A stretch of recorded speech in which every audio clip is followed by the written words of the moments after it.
observing decorum in the committee room. I expect audience members to be respectful of witnesses, members, and the public. The issues we are debating are important ones that members feel deeply about.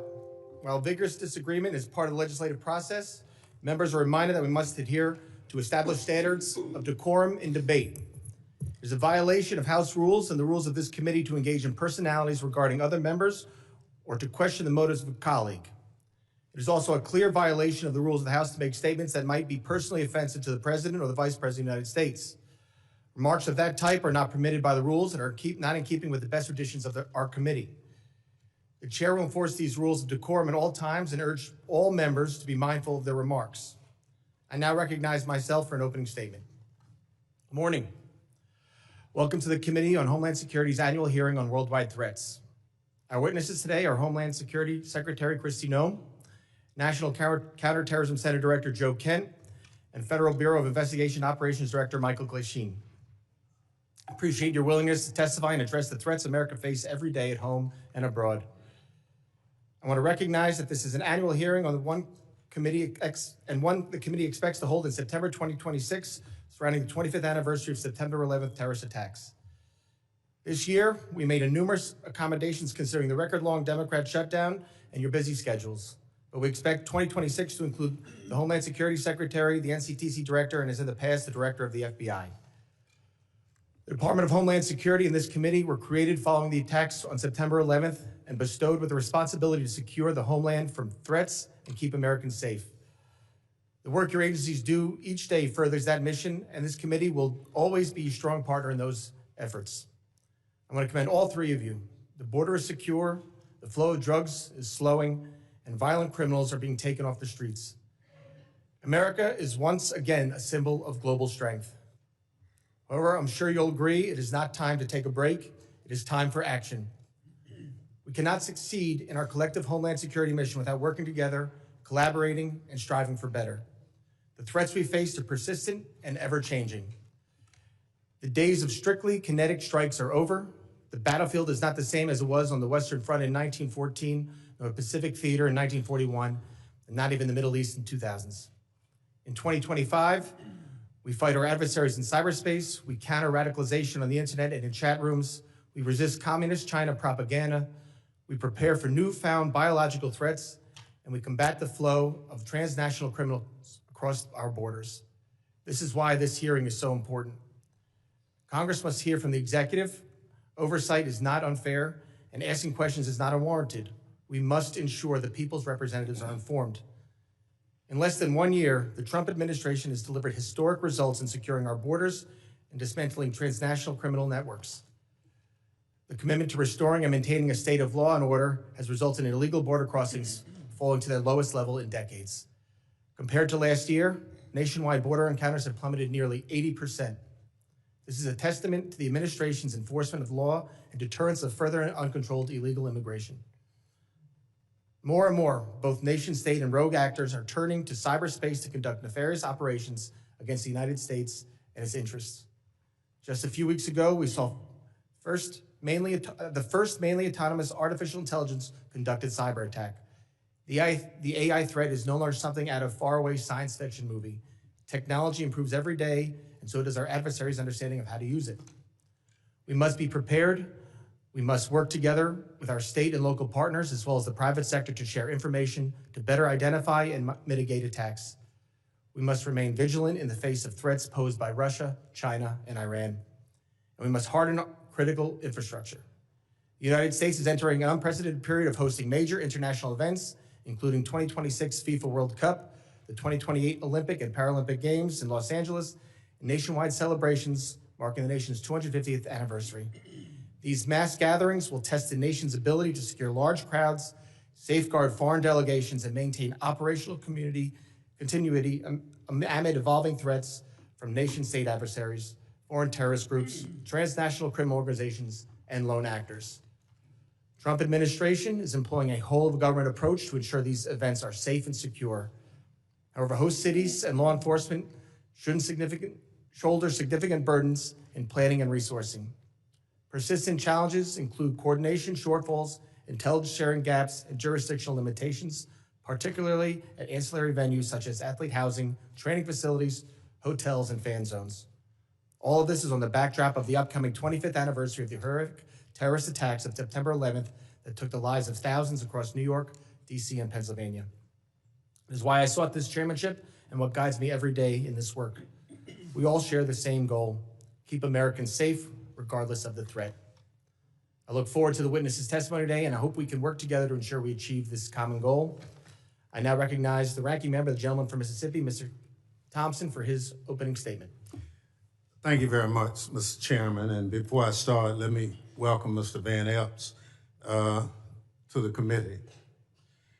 Mr. Chairman, thank you for getting the Secretary of Homeland Security and National Counterterrorism Center Director here today.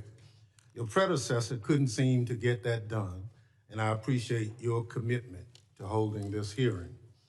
Each day, we've had more examples of Republicans abdicating their constitutional oversight responsibilities. Fortunately, unlike other chairs in this body, it appears that if you are serious about this committee work being done, and I compliment you for that. As I look at the witnesses table, though, I can't help but notice that FBI Director Kash Patel isn't here with Secretary Noem and Director Kent. I'd also say that we have just been provided Secretary Noem's testimony. I've been on the committee since its inception, and I've never had the rules violated where we couldn't get testimony so members of the committee could look at it until today. Today's hearing is supposed to be one of the most important exercises of this committee's oversight jurisdiction. Each year, we hear from the Secretary of Homeland Security, the Director of National Counterterrorism Center, and the Director of the Federal Bureau of Investigation, who is nowhere to be seen today. Maybe Director Patel is too busy spending taxpayers' dollars flying to his girlfriend's concert on the FBI's jet to answer questions from Congress. Maybe the FBI director isn't here because he's afraid of scrutiny from Democrats who want to know what the FBI is doing to keep America safe. Or maybe Director Patel knows that the Trump administration itself is a threat to Homeland Security and want to hide from public accountability. On the other hand, Director Kent is here, which is good because we have questions for him about NCTC's work, as well as his comments about the January 6th insurrectionists he called, and I quote, political prisoners, unquote, who deserve to be pardoned. Some of the people he defended, however, are back in jail for crimes like plotting to murder FBI agents and possession of child pornography. It's scary that these unserious people are in charge of keeping America safe from terrorism. But what's even scarier is that they work for an unserious and unhinged president who spends most of the days designing monuments to himself and finding new ways to hide the Epstein files. All of this puts America and its lives, people who live here, at risk every day. Now, Secretary Noem, everyone knows you love the spotlight. We've seen your commercials, but what you haven't provided to the committee, despite our many requests, are the questionable contracts that you've awarded to your friends to film you on the 2028 campaign trail. Unfortunately, this is nothing new. In their one big ugly bill, Congressional Republicans gave you a blank check, Secretary Noem, and you have wasted no time spending it on yourself. Instead of deploying Homeland Security grants to protect churches and synagogues from terrorism, you handed your friends a $220 million contract so they could follow you around the country with a camera. Instead of fully funding the DHS agency, that protects our hospitals, schools, and electrical systems from cyber attacks, you spent $200 million to buy yourself new private jets. And instead of paying your way like the rest of us, you're living rent-free in a taxpayer-owned property that is supposed to be reserved for military leaders. Every penny that you spend on yourself represents the blood, sweat, and tears of hardworking Americans who expect their tax dollars to be spent on Homeland Security, not promoting you and your interests. Apparently, you haven't noticed that regular people are suffering under President Trump's affordability crisis. Or maybe you, like him, thinks it's a hoax and just don't care. Either way, such corrupt behavior hurts Homeland Security. But it's not just the corrupt behavior, Secretary Noem, that hurts Homeland Security. It's also your blatant disregard for the law. You cut programs and withheld congressionally appropriated money to prevent terrorist attacks and prepare for natural disaster. You eviscerated the Office of Civil Rights and Civil Liberties, which was supposed to keep DHS from violating Americans' constitutional rights. Within your own department, you illegally fired employees and retaliated against whistleblowers who reported wrongdoings at DHS. And during a shutdown, when frontline employees were working without a paycheck, your press shop never stopped using its social media accounts to push out racist and xenophobic posts. Throughout your tenure, you've diverted resources from critical Homeland Security agencies and programs to carry out an extreme immigration agenda. You illegally ordered people deported to El Salvador, despite a federal court order and Department of Justice counsel instructing you to not do so. You illegally ignored a federal court order and shipped people off to South Sudan without due process. You are illegally blocking members of Congress from conducting oversight of ICE detention facilities, even though federal law demands that we have access. In the process of carrying out this extreme agenda, at your direction, DHS has terrorized, beaten, and detained hundreds, if not thousands, of American citizens. At your direction, DHS has illegally detained and deported American citizens, including U.S. citizen children with cancer. At your direction, DHS has illegally gassed, pepper sprayed, and put their knees on the necks of Americans, including military veterans and clergy. At your direction, DHS has illegally tackled, beat up, and humiliated United States citizens, including senior citizens. At your direction, DHS has illegally tased, maced, punched, and even shot Americans. Black and brown Americans in particular have been racially profiled, detained, and locked up, and sometimes with tragic consequences. It's just one awful incident. A pregnant U.S. citizen was reportedly thrown to the ground, kicked and left in handcuffs for hours after immigration officers did not believe that she was an American. She later lost a baby. You cannot enforce the law by breaking the law, Secretary Noem. That's not how justice works. It's not right, and it's un-American. And when Congress tries to carry out its constitutional oversight responsibilities, to question you about your department actions, you hide, often with the help of congressional Republicans.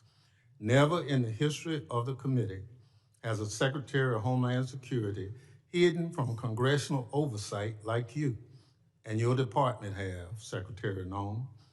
Our oversight letters to you go unanswered. You owe us by extending the millions of Americans who sent us to Congress as their representatives a response to over a dozen letters. Your predecessor came before this committee regularly under administrations of both parties, but under President Trump, you and other department officials have royally shown their faces at committee hearings. In the first year of President Biden's term, his administration made 28 appearances before this committee. 28.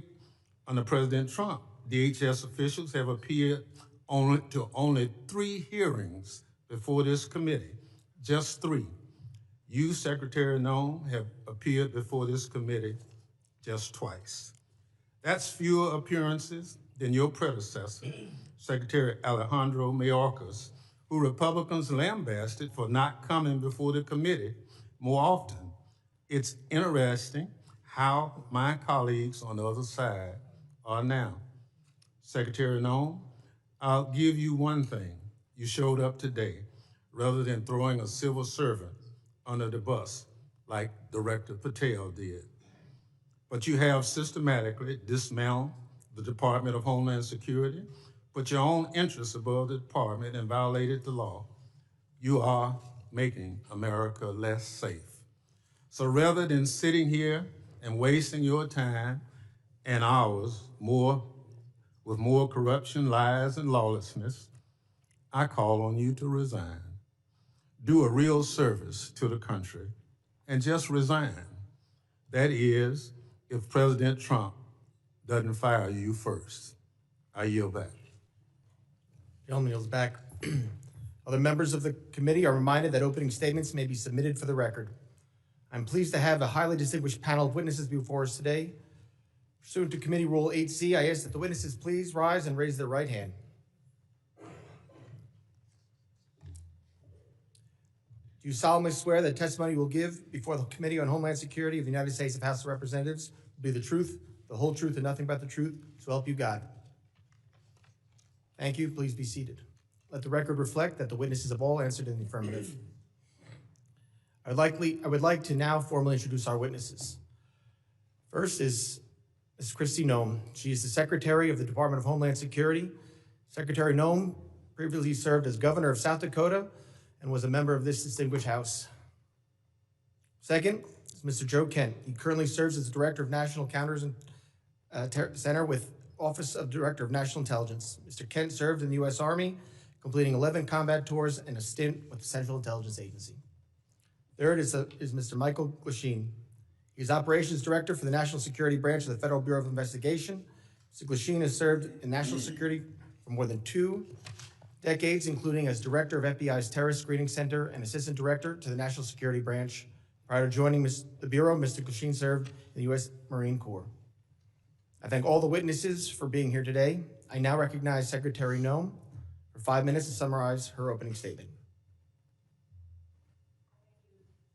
Thank you, Mr. Chairman, and thank you, Ranking Member, for holding this hearing today and inviting me to be a part of it. I'm looking forward to discussing the worldwide threats that this country faces and the work that President Trump and his administration does each and every day to make America safe again. I'm very privileged and honored today to have my family with me. I'd like to introduce them to you. Disruptions of congressional business is a violation of law, is a criminal offense under federal law. Audience members are advised to take their seats and maintain order. The chairman may now ask Capitol Police to remove and arrest the persons creating the disturbance.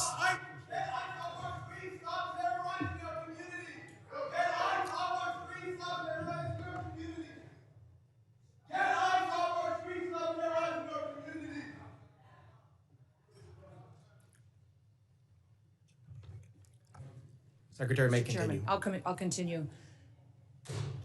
Today with me, I have my husband, Brian, who's with me, and also 2 of my children. My oldest daughter, Cassidy, and her husband, Kyle, are sitting here in the front row. And then my middle child, Kennedy, and her husband, Tanner, and that was my grandbaby, Noah, that was crying a little bit during the ranking member's comments. I don't think she agreed with him.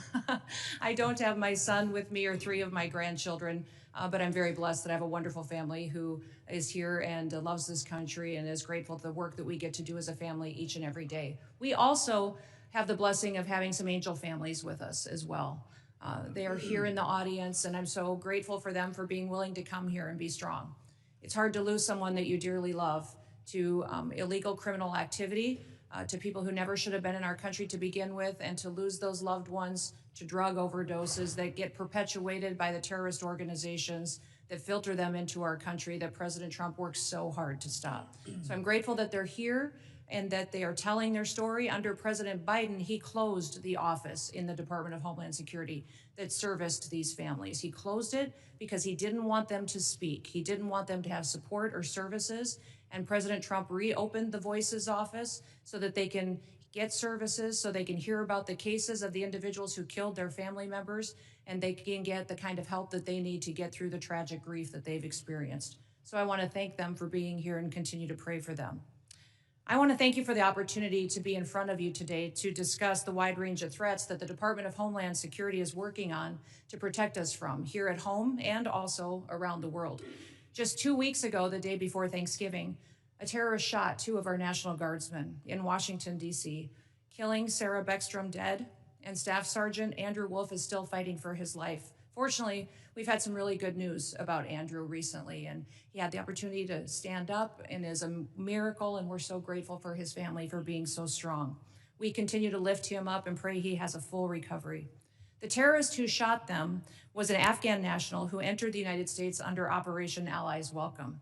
The same week, we arrested another Afghan national who came in under the same program. He was planning to carry out a bombing in Fort Worth, Texas. And just last week, just miles away in Washington, D.C., we arrested another Afghan national who also came in under Operation Allies Welcome. That individual provided support to the Islamic State of Iraq and ISIS-K and weapons to his father, who was a commander of a militia group in Afghanistan. Those are only a handful of the challenges that we face and the threats that the Department of Homeland Security stands against every single day. Under President Trump's leadership, DHS is securing our borders, we're restoring the rule of law, and we're protecting the homeland. DHS is eradicating transnational organized crime and the stopping of deadly drugs from continuing to be funneled into our communities. We're ending illegal immigration, returning sanity back to our immigration system, and we're defending against cyber attacks against our critical infrastructure. We have sent a strong message to criminal illegal aliens that we will find you, we will arrest you, and we will deport you. Our message has resonated to over 1.5 million illegal aliens who have gone home on their own voluntarily. At the same time, we as a country are still dealing with the mistakes, the errors, and the willful disregard of the last administration. For 4 years, the Biden administration allowed millions of people to come into our country illegally. Millions more in our country were exploited and were brought in under parole programs without even basic vetting. As a result, we've seen terrorist attacks and heinous crimes committed against American children and families by criminal illegal aliens and violent perpetuators who should have never been allowed into this country in the first place. Transnational organized crime groups, including Mexico's Sinaloa, New Generation Jalisco, and other drug cartels, they cause chaos and they harm American interests. Our critical infrastructure faces a perilous landscape, largely driven by the impact of cyber attacks from bad actors and cyber criminals. American citizens are increasingly under threat from assassination attempts, intimidation tactics, and violence perpetuated by our adversaries, radical Islamic extremists and domestic extremists. These bad actors seek to undermine our public trust. They instill fear in Americans. They destabilize the institutions that safeguard our national security. The United States is preparing to host several major public events in 2026, most notably the FIFA World Cup and the celebration of the 250th anniversary of our Declaration of Independence. These large-scale events will be potential targets for a range of bad actors, and they come with an increased level of risk. DHS is using every tool and authority we have to ensure the safety of U.S. citizens and our visitors can enjoy next year's events. Radicalized domestic violent extremists and lone actors are a concern, and intentional targeting and murderous attacks on ICE agents in Texas, parishioners in Michigan, and 2 National Guardsmen here in Washington, D.C. are just some of the acts and the despicable examples that unfortunately are becoming too common. These threats underscore a clear need for security strategies that counter both large-scale and individualized attacks. We will remain alert in our mission to protect this country. We will protect our citizens. And as we enter into a historic year, America will be on the world stage. Our economy faces challenges from anti-competitive and illicit foreign economic practices that hurt the prosperity of all Americans. Those include economic espionage, intellectual property theft, and customs fraud. Illicit front companies often abuse the visa system to acquire sensitive U.S. equipment, information, and technology. Economic security is national security because a country that cannot feed itself, can't fuel itself, and cannot provide for itself cannot possibly defend itself. Under President Trump's leadership, we will continue to protect American interests and bolster American economic power and technological innovation to further growth and prosperity. The American people depend on the Department of Homeland Security to remain vigilant, agile, and responsive. We will never yield, we will never waver, and we will never back down. Thank you for the privilege to be with you today, Mr. Chairman, and I look forward to your continued support of the work that we do. I yield back. Thank you, Secretary Noem. I now recognize Director Kent for 5 minutes to summarize his opening statement. Thank you very much, Mr. Chairman, ranking members, and all the members of the House. I appreciate the opportunity to appear before you and discuss the threats posed to our nation. Despite the progress that we've made so far in the Trump administration, the threat posed by terrorists of all brands remains very high right now. We've made significant progress under President Trump's leadership. We have the jihadis of ISIS and al-Qaeda on the run in Iraq and Syria, thanks to the decisive action and the strikes that we've taken there recently since President Trump took office in January. However, we have a persistent threat from the individuals that were allowed into this country by the previous administration. The number one threat that we have right now, in my view, is the fact that we don't know who came into our country in the last 4 years of Biden's open borders. What we have identified is alarming, and I want to share that with you today. We just recently put out a warning of the heightened risk of terrorist attacks posed to the homeland by terrorists pretty much of all stripes, but in particular from ISIS and from al-Qaeda. NCTC has been crunching the numbers and going through the sheer volume of known and suspected terrorists that are in the country that came in under the Biden administration. So far, NCTC has identified around 18,000 known and suspected terrorists that the Biden administration let come into our country. These are individuals who under normal circumstances would never be allowed to enter our country because of their ties to jihadi groups like ISIS and al-Qaeda. Yet the Biden administration not only let them into the country, and in many cases facilitated their entry into the country, just like the entry of the Afghan terrorists who committed the terrorist attack here just before Thanksgiving, killing one of our National Guard members and wounding another. That Afghan was brought into the country as a group of over 100,000 Afghans who were brought here during the disastrous withdrawal from Afghanistan. These individuals, despite what has been reported, were not vetted properly to come into the United States. The individual terrorist who committed the attack in DC, he was vetted to serve as a soldier in Afghanistan. The Biden administration essentially used his tactical level vetting as a ruse to bring him here and to bring him into our communities. And we've seen the tragic results of that. Now, that Afghan, that attacker, that terrorist is just one of 88,000. We've identified 2,000 of that group of 88,000 who have ties to terrorist organizations. We're working right now hand in hand with DHS and with the FBI to run down this 2,000, the Afghans who came here under Allies Welcome who have ties to terrorist organizations, and additionally the other 16,000 individuals with ties to terrorist organizations that Biden let into our country. That is probably the top terrorist threat that we face right now, and that doesn't include the individuals who came here illegally through the open border. That number, alarmingly, remains unknown at this time. We're trying to figure out who those individuals are as well. Also adding to this elevated threat, we have ISIS and al-Qaeda that have found sanctuary in places like Afghanistan and Syria due to the transitional nature of those governments, and also again in Iraq and some of the hinterlands of Iraq. And these terrorists are able to communicate and spread their propaganda and a lot of their know-how thanks to the proliferation of encrypted apps and also due to just the internet writ large. The new terrorist tactic that we're seeing more and more is moving away from very deliberate cellular attacks that we can infiltrate easily while they communicate into an inspirational methodology where you have key members putting out media and putting out how-to guides to reach out and to touch individuals inside the United States. We recently disrupted one of those attacks just before Halloween, thanks to the work of the FBI with support from really the entire U.S. intelligence community and the Joint Terrorism Task Force model in Michigan. That plot touched multiple states and had ties to ISIS inside Iraq and Syria. Another issue that we are addressing right now, thanks to the decisive leadership of President Trump, is the scourge of fentanyl, gang, and cartel violence. Under President Trump's leadership, we've designated these cartels and gangs as terrorist organizations, and we've done that rightfully so. These individuals, these terrorists, have killed hundreds of thousands of Americans, as these angel families will tell you firsthand. What President Trump has done by designating them as terrorists has allowed us to turn the tools of the intelligence community against them and predominantly watch list them as terrorists to prevent them from ever coming into America in the first place. To date, we've added about 35,000 of these narco-terrorists to our terrorist watch list, and we've stopped just around 6,000 of these terrorists from ever entering our country, from setting foot inside of America, so they can no longer kill Americans with impunity. These are just some of the issues that we're covering 24/7, 365 at the National Counterterrorism Center, and I look forward to discussing more with you all today. Thank you. Thank you, Director Kent. And now recognize Director Glasheen for 5 minutes to summarize his opening statement.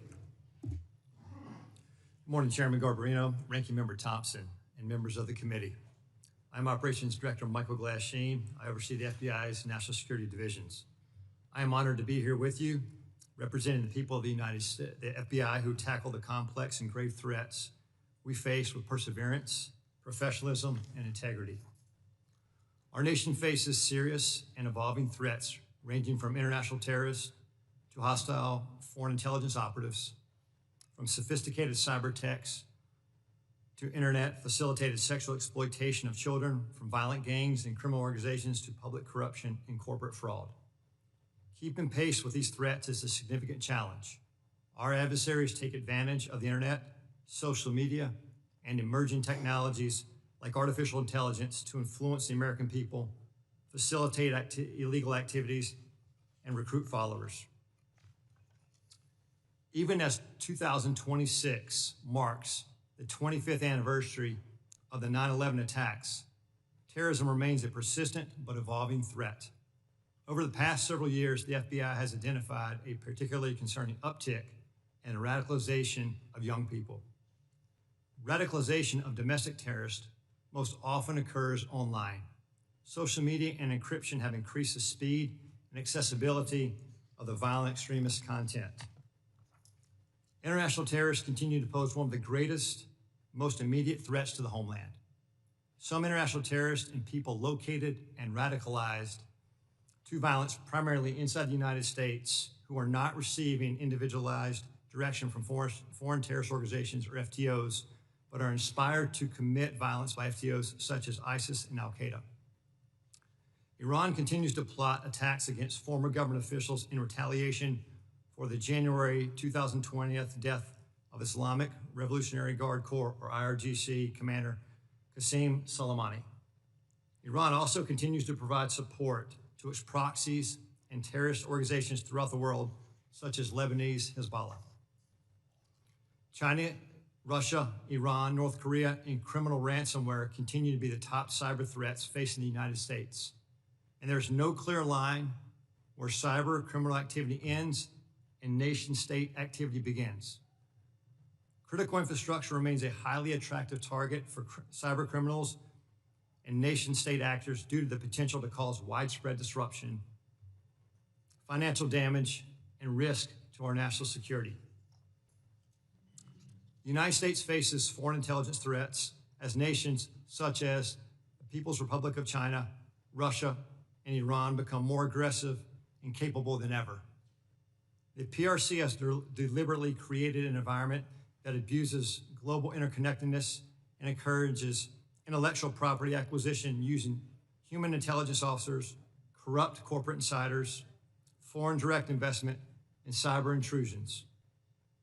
Russia continues to seek and acquire U.S. technologies to help her build its defense industrial base, relying on complex procurement networks to evade U.S. export controls and sanctions. The United States faces many criminal threats, including violent crime, financial and healthcare fraud, transnational and regional organized criminal enterprises, crimes against children, and human trafficking, violent threats against public election officials, personnel, and public corruption. Currently, the FBI-led task forces are staffed with over 9,000 federal, state, local, tribal, and territorial partners. Many of these task forces are focused on cartels, violent crime, drug trafficking, child exploitation, and human trafficking across our nation's communities. The FBI has and continues to establish strong capabilities to assess the threats, share intelligence, and leverage key technologies. We recruit the best to serve as special agents, intelligence analysts, and professional staff. Our leadership team views change and transformation as a positive tool for keeping the FBI focused on the gravest threats facing our nation. Over the past few months, we started the process to relocate hundreds of positions from the National Capital Region out to field offices across the country. This enhancement to field resources increases our investigative capacity across our 56 field offices and enhances the FBI's commitment to addressing violent crime, gangs, drugs, counterintelligence, and terrorism threats. Our fellow citizens look to us to protect the homeland from these threats. And every day, the men and women of the FBI continue to meet and exceed these expectations. I'm proud to represent them in testimony today, and I welcome your questions. Thank you, Director Glasheen. My understanding is a witness may have to leave early today. While I want to be clear, the committee did not agree to a hard stop. All witnesses are here voluntarily and are free to go. If a witness does leave, the hearing will continue with the remaining witnesses. Members will be recognized by order of seniority for their 5 minutes of question. We want to get through as many members as possible. So even though I have been lenient before with the 5 minutes, I'm directing members and witnesses that we're going to strictly enforce the 5-minute rule today. I now recognize myself for 5 minutes of questions. Secretary Noem, I appreciate you being here today, and you've been on the job less than a year, and this is the second time appearing before the committee, which I think is the norm, and I do really appreciate you being here. And I know you have a very important job to do. You oversee a lot of different sub-agencies, so I know you can't always be here in person. And with that, as a committee, we still want to work with the administration and conduct our oversight. So I'm asking you if you can commit to making sure that in the future, if we want to have a hearing, you'll be able to supply maybe a deputy secretary or somebody to come specifically talk about that. Yes, Mr. Chairman. I really appreciate that communication, and I think collaboration between the administration and Congress is key. Secretary Noem, I also wanted to ask you, in September, the department under FEMA proposed new allocations for counterterrorism grant funding, which cut dollars to New York by 80% because of a new formula. Considering New York is consistently a top terror target, this was surprising. We're grateful President Trump restored this grant funding, and pursuant to the present direction, has the department increased the allocation to New York? Yes, President Trump did. I would say that when we look at the Homeland Security grants and how they're allocated, the formula focuses on where we see the threats today and where those communities are that need the resources. I would also inform the committee and you, Mr. Chairman, that New York City at the time of the allocation still had over $440 million in reserve that was available to them to utilize. So the intention of these grants is that communities and cities would use the dollars to build up the security measures that they need to do for a long-term impact, and that the same amount of dollars aren't necessary every single year. You need to meet the threats where they are in the country at the time the grant dollars are available. So thank you to all of you for your work on getting us dollars that we can give to grants to help secure our local communities and states. But when we're looking at cities that have hundreds of millions of dollars in reserves, we recognize that giving them hundreds of dollars of millions more may not be appropriate considering all of the threats that we have. But President Trump has sent more resources to New York City. We'll continue to meet the threats head on because that is our mission, is to make sure that we're looking at every single threat that we have. The formula that we have considered and have put in place recognizes what came over the border, where we see the infiltration going, which communities are impacted, and what we need to do to harden our systems. I appreciate that, Secretary, and I appreciate the work you're doing with the President. I appreciate his decision to send that increased money to New York. I have a question. Since this is about worldwide threats, can you discuss what DHS's most significant concerns are today for the country? I would say, Mr. Chairman, what keeps me up at night is that we don't necessarily know all of the people that are in this country, who they are and what their intentions are. We think up to 15 to 20 million people came in under the Biden administration on the invasion over the southern border.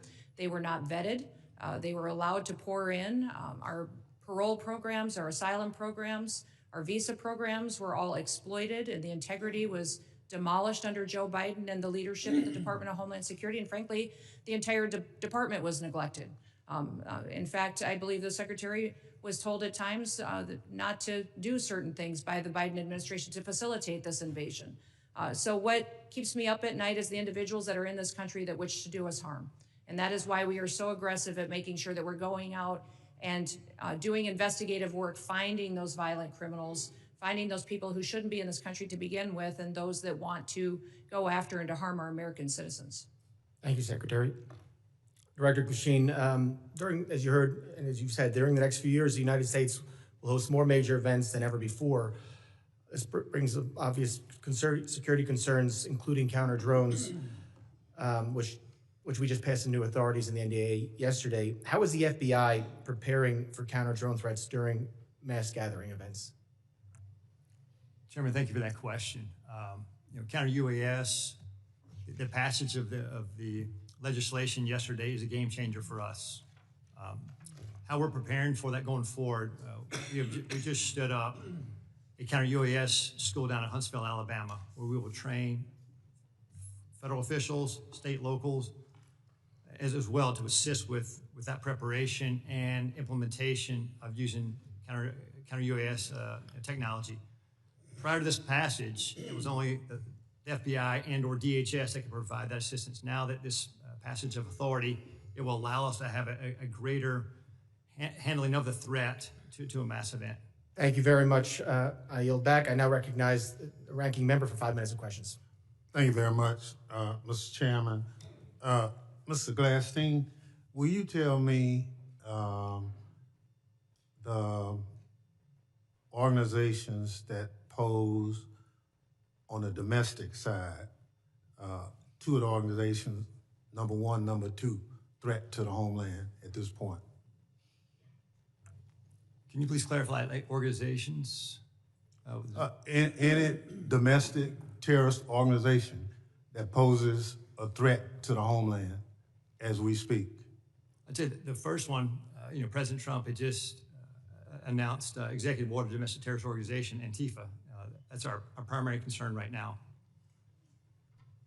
All right, that's what President Trump did. What does the FBI say? We share the same view. When you look at the data right now, you look at the domestic terrorist threat that we're facing, right now, what I see from my position is that's the most immediate violent threat that we're facing on the domestic side. So where is Antifa headquartered? What we're doing right now with the organization. Where in the United States does Antifa exist? Yeah. If it's a terrorist organization and you've identified it as number one. We are building out the infrastructure right now. So what does that mean? We're trying to get the information. You say Antifa is a terrorist organization. Tell us as a committee, how did you come to that? Where do they exist? How many members do they have in the United States as of right now? Well, that's very fluid. It's ongoing for us to understand that. The same, no different than al-Qaeda and ISIS. No, I don't want you. I'll ask one question, sir. I just want you to tell us. If you said Antifa is the number one domestic terrorist organization operating in the United States, I just need to know where they are, how many people. I don't want a name. I don't want anything like that. Just how many people have you identified with the FBI that Antifa is made of. Well, the investigations are active. Sir, you wouldn't come to this committee and say something you can't prove, I know. I know you wouldn't do that. But you did. Madam Secretary, you and the gentleman from NCTC reference the unfortunate accident that occurred with the National Guardsman being killed. You think that was an unfortunate accident? I mean, It was a terrorist attack. wait.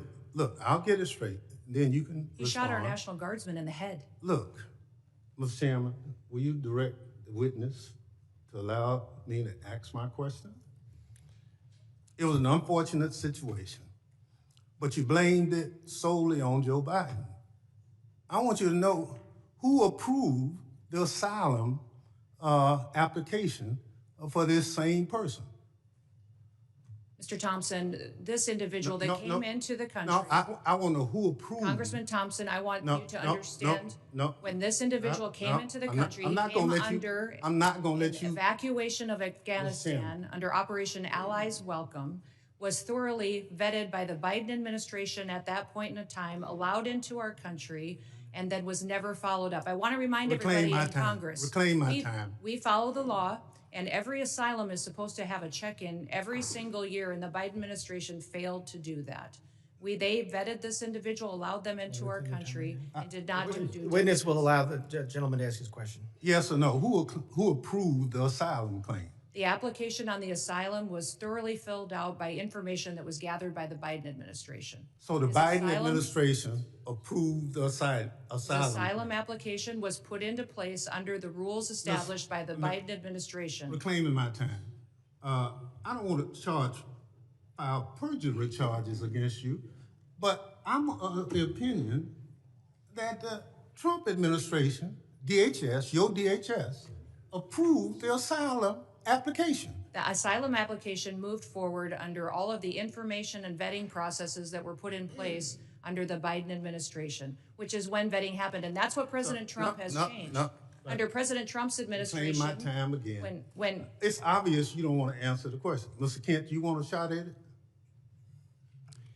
The individual was vetted to serve as a soldier in Afghanistan, and that vetting standard was used by the Biden administration as a ruse to bring him here. Had we followed the standard operating procedures for special immigrant visas, that individual and none of the Allies Welcome people would have come to America. That's on Joe Biden. Gentleman's time has expired. That was the answer. Point of order, Mr. Chairman. That was a murder that took place in D.C. It was not an unfortunate incident. And those comments are effing disrespectful. Who is that? I expect better from the It's not a valid point of order. I will now recognize the gentleman from Texas, the former chairman, Mr. McCall, for 5 minutes. Thank you, Mr. Chairman. Madam Secretary, great to see you. This hearing reminds me of the novel A Tale of Two Cities. They see it, the Dems see it as the worst of times, but I see it really as the best of times. And what do I mean by that? Under the Biden administration, 15 to 20 million illegal aliens, unvetted, as you indicated, came into this country. What I think most disturbing is Director Kent's testimony. 18,000 known or suspected terrorists got into this country under the Biden administration. That's why we impeached Mayorkas. I was one of the managers. He told his Border Patrol, you don't have to pay attention to federal law when it says shall detain aggravated felons. He disregarded federal law and says, you know what, may detain. It's discretionary. And guess what? We have thousands of aggravated felons now, or if not millions, in this country today. That was the worst of times. Let me go to the best of times. Most secure border I've seen in my 22 years in Congress. And I've dealt with this for a long time. Coming from Texas, being chairman of this committee, the daily crossings are 95% down from the prior administration. That's the best of times. Zero catch and release. My very first bill in Congress 22 years ago was to end catch and release. 22 years later, we finally have achieved that goal. That, Madam Secretary, is the best of times, an all-time record low. America is safer today. I feel so. And when I look at the Venezuelan vessels attacked, the president had every right under the Constitution, Article 2, international waters, cartels designated as FTOs, coming into our country to spread poison to kill Americans. If that's not self-defense, I don't know what is. And then finally, Madam Secretary, thank you for taking out the shadow Iranian oil tankers headed from Venezuela to Cuba, getting around our sanctions that Congress passed. I'm finally seeing an administration flexing its muscle in this hemisphere, which has been neglected for so many years. So air, land, and sea is your charge. It's the military's charge as well. I see the land secure. I see the maritime borders getting more secure, and I applaud you for that. On the air secure piece, I chair the Special Events Task Force. That's FIFA, the Olympics, the 250th anniversary. Drones are the biggest threat as I see it. I see it in Ukraine in its conflict with Russia, and I see it across our border, and I see it at these events. If you could update me, and with the new NDA authorization to allow federal, state, and locals to work together to identify hostile adversary drones and take them down, can you tell me how that will impact your ability, Madam Secretary, to better secure these special events? Yes, thank you, Congressman McCall, and thank you for your leadership. I understand you're retiring, and I'm sad about that. You've been a statesman. Thank you for serving with such dignity. Thank you. The counter drone and drone technology that is out there today, frankly, our authorities haven't kept up with. And so thank you for that legislation. Thank you for giving us the opportunity to truly defend the homeland. Here at the Department of Homeland Security, we are going to be investing upwards to $1.5 billion into drone technology and counter drone technology and mitigation measures that we can deploy not just across different NSC events or large scale events that we're responsible for the security on, but also that we can use to partner with cities and states for celebrations and different things that they may hold as well. So we have the responsibility at the Department of Homeland Security for FIFA and the 11 cities that will be hosting the matches here in the United States, also the Olympics, the America 250 celebrations, also other national security events that happen, such as Mardi Gras and other events that are going on throughout the country. So this program that we will have will not only work within the events that the department is responsible for, but we will be able to sign agreements with states and cities to provide measures that they don't currently have. And we're working with the FAA as well to get what we need to be able to operate. And we don't want just to detect. We don't want to just monitor. We need to mitigate. We need to take these drones down. We need If to I could add, my time's going to expire. There is so much technology out there today, counter drone technology, that I've been working to get into Ukraine to protect them from Russian drones that we can deploy at these events. I'd love to visit with you on that at a later date. And thank you for your service. Yeah, thank you. Gentleman's time's expired. I now recognize the gentleman from California, Mr. Correa, for 5 minutes of questions. Thank you, Mr. Chairman. And I agree with my colleague from Texas. It is a tale of two cities. Secretary Noem, Trump administration, you're going after the worst of the worst criminals, and we agree with you.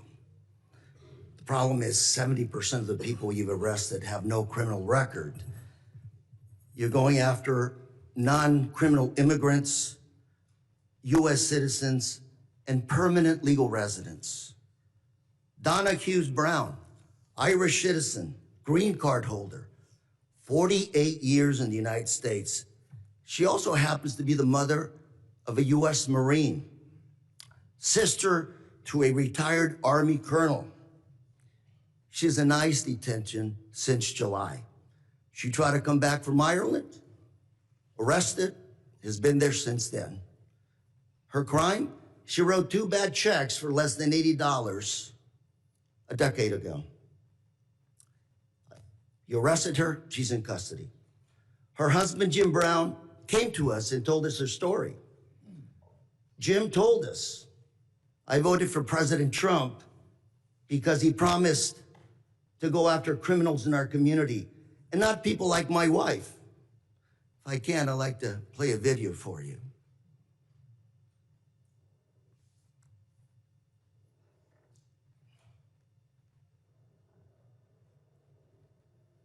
and you also voted for President Trump. Yes, sir. Why did you vote for him? Because I was an idiot. 80% of the evangelical Christian people were lied to, if you really want to know the truth, and that's exactly what happened.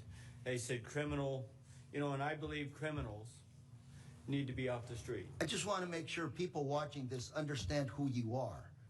My wife and I, when we don't work, we're ministers. We help the needy. That's what we do. And that's who they're arresting. Now, we've got Mr. Jim Brown before you. He's standing up. Hopefully you can talk to him a little bit. These people, Donna Hughes Brown, are not the individuals that should be deported. Another case, Narciso Barranco was beaten and arrested by masked agents while working as a landscaper. He's an undocumented immigrant, 30 years in this country, not a traffic ticket.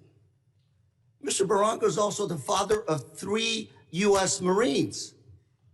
3 Marines. You want to make a movie of people like this. A man who comes to this country, instills patriotism in his kids.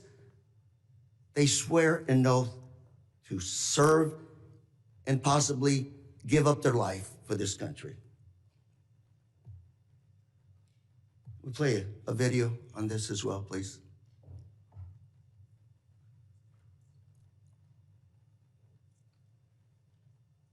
Masked federal agents were filmed pinning a man to the ground and repeatedly striking him in the head and neck before putting him in an unmarked car.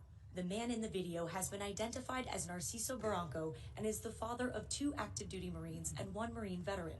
The Department of Homeland Security said an illegal alien was arrested by Border Patrol agents after he, quote, assaulted federal law enforcement, adding that Barranco, quote, swung a weed whacker directly at an agent's face. Video shared by DHS and reviewed by CNN shows Barranco running with a weed whacker, but does not show him striking officers.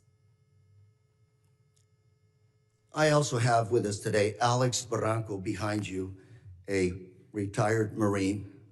That's his father.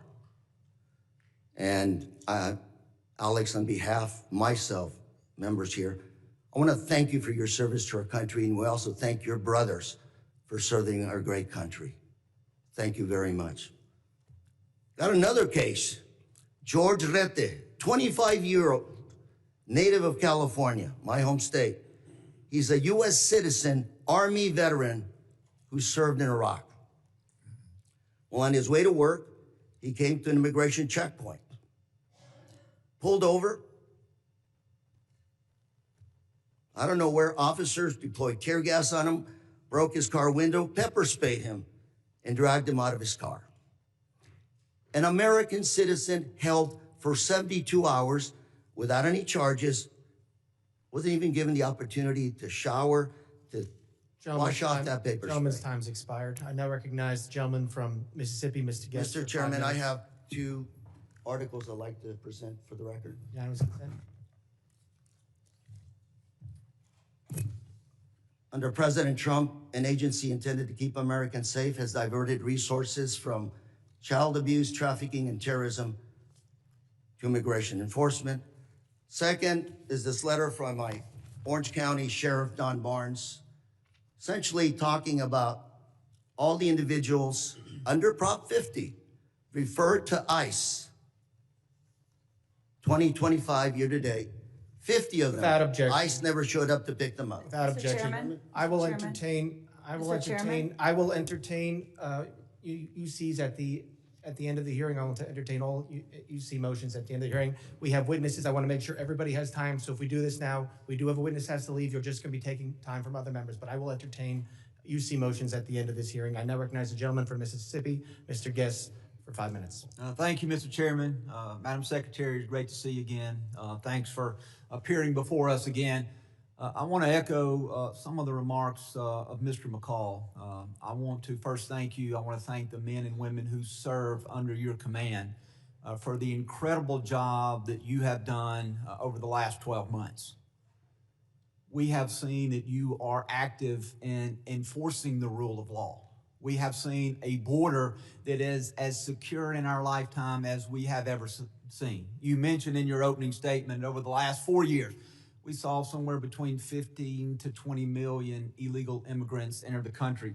Just looking at monthly statistical data, we know that under the Biden-Harris administration that in December of 2024, that there were over 300,000 illegal immigrants who were encountered along the southern border in that month alone.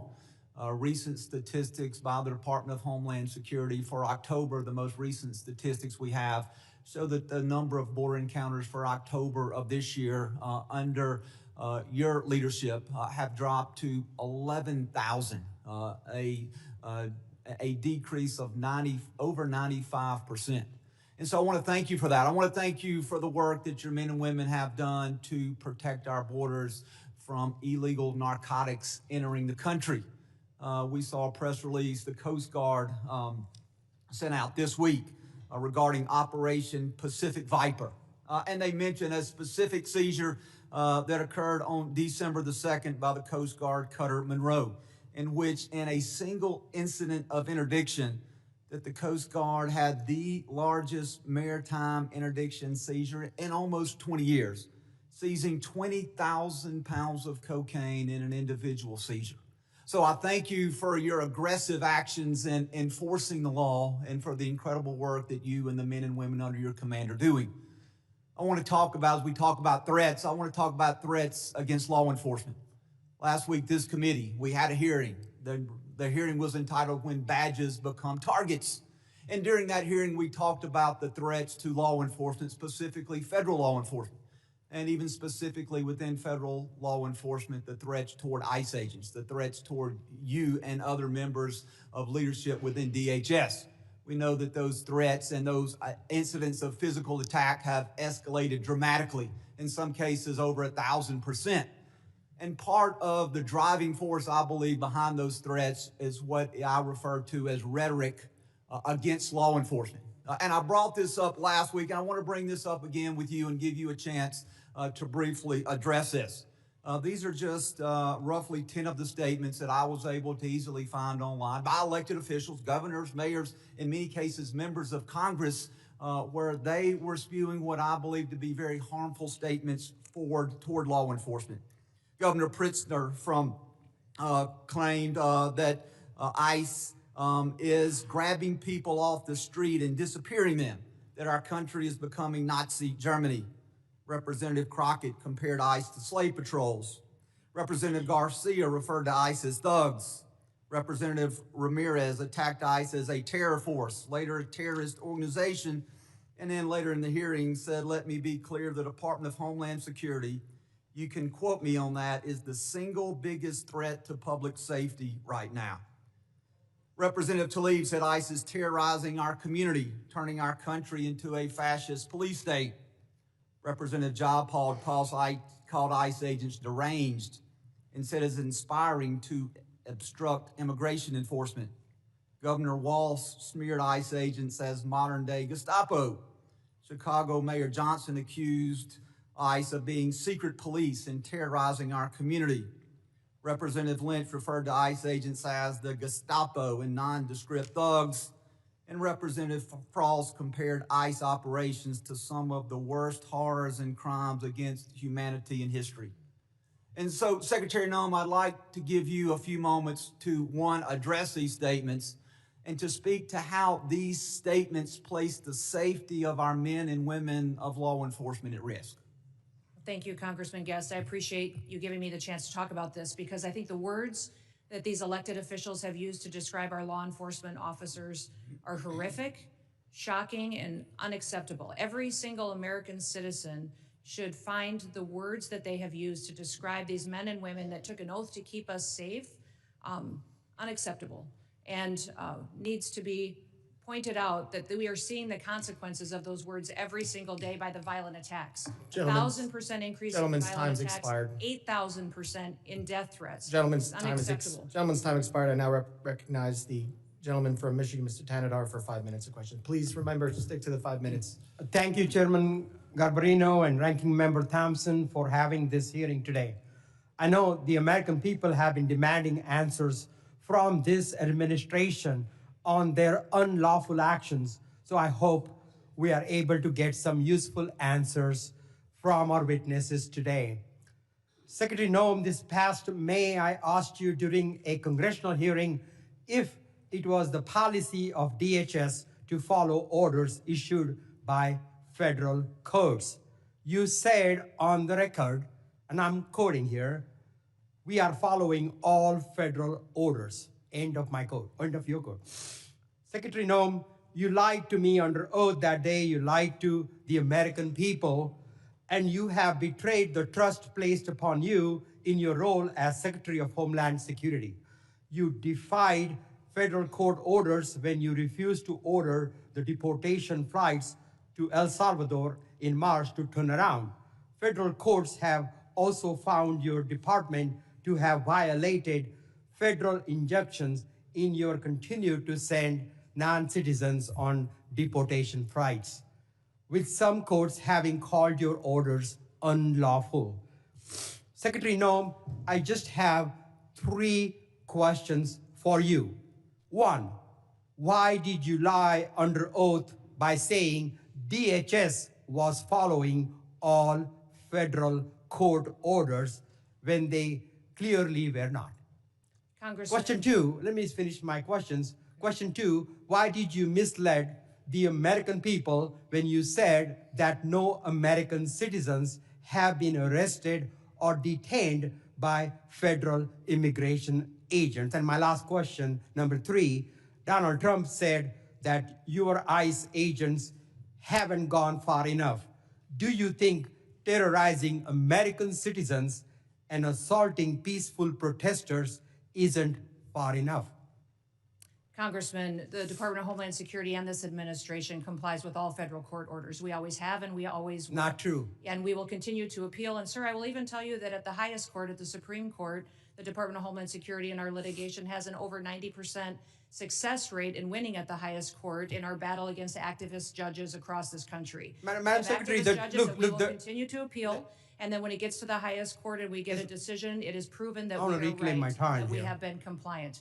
I will also say, Madam Secretary, let me... You want me to answer your questions or not? I do, but let me... you haven't been telling us the truth. Look, there have been at least 170 known cases of citizens being arrested or detained by federal immigration agents this year alone. This is the truth. Are you lying to the American people right now by denying these reports? When we are doing our targeted enforcement operations against criminal illegal aliens, individuals that are in that area may be detained until we verify who they are, and then they are released. This has been done for years, and every single law enforcement operation that has always happened, we follow the same protocols, and we continue to do that. We have never once detained or deported an American citizen. We have not held them and charged them.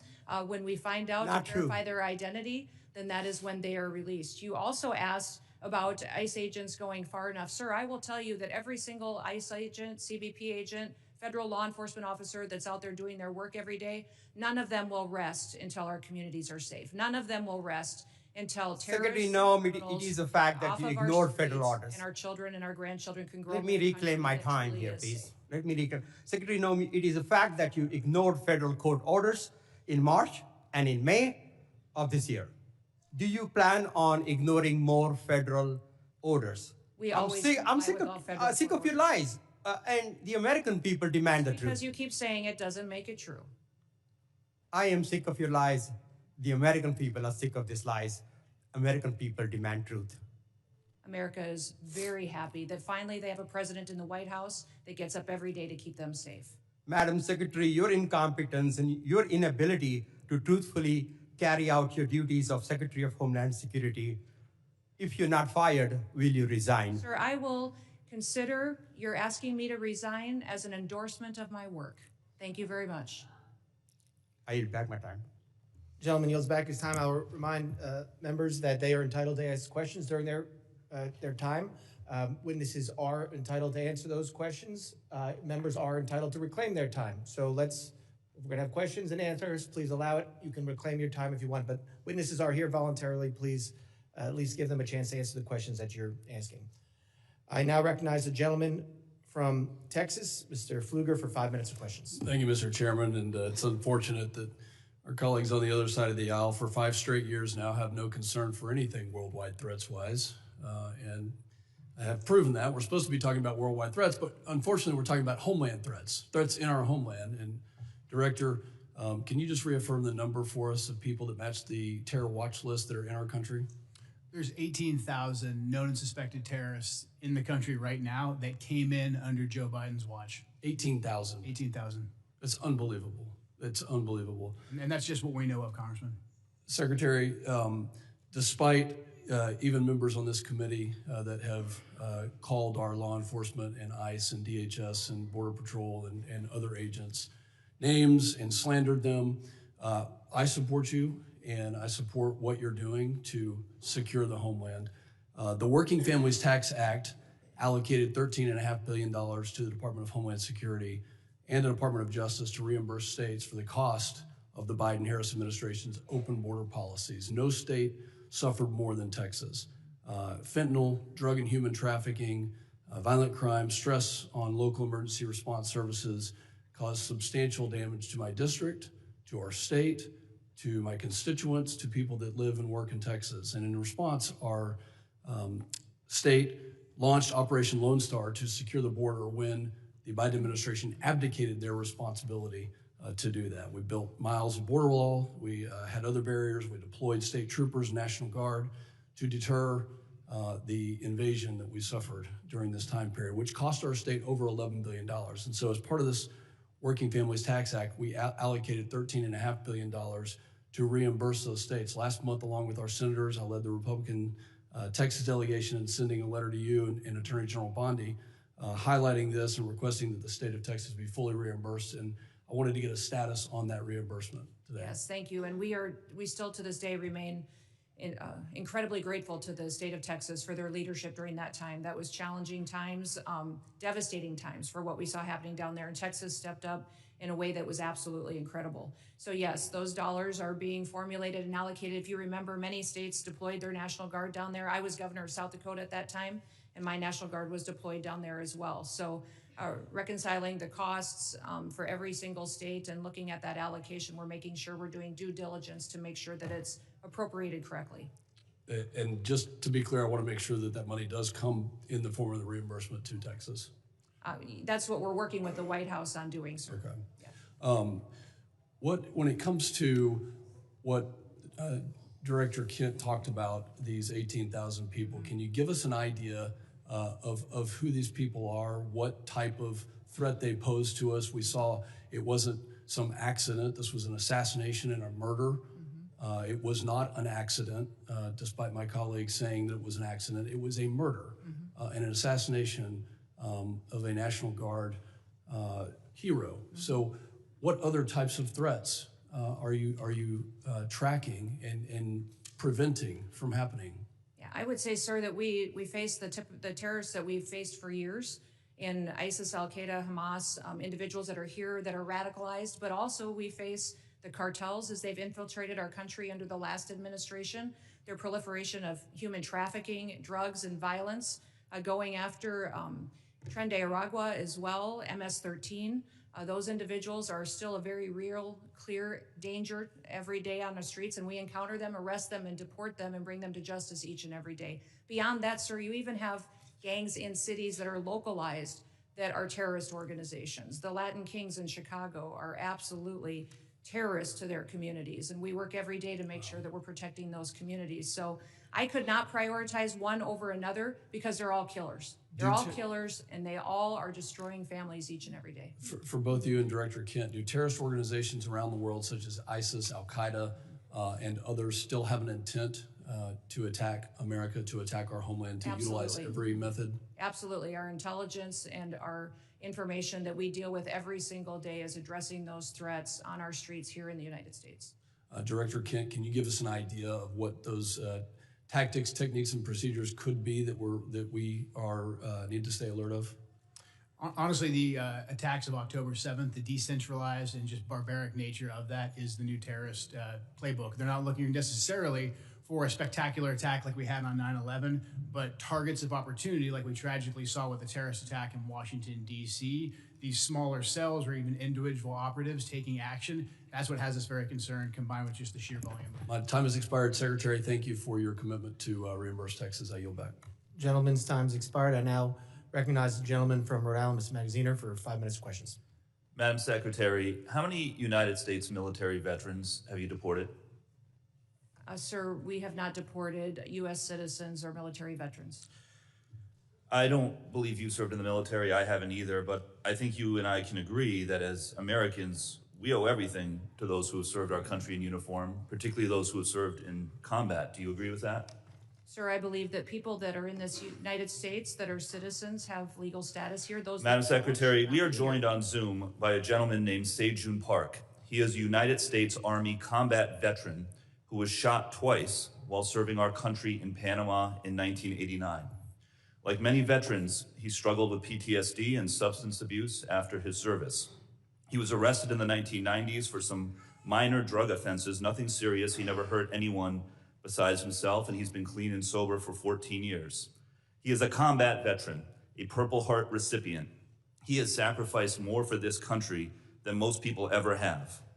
Earlier this year, you deported him to Korea, a country he hasn't lived in since he was 7 years old.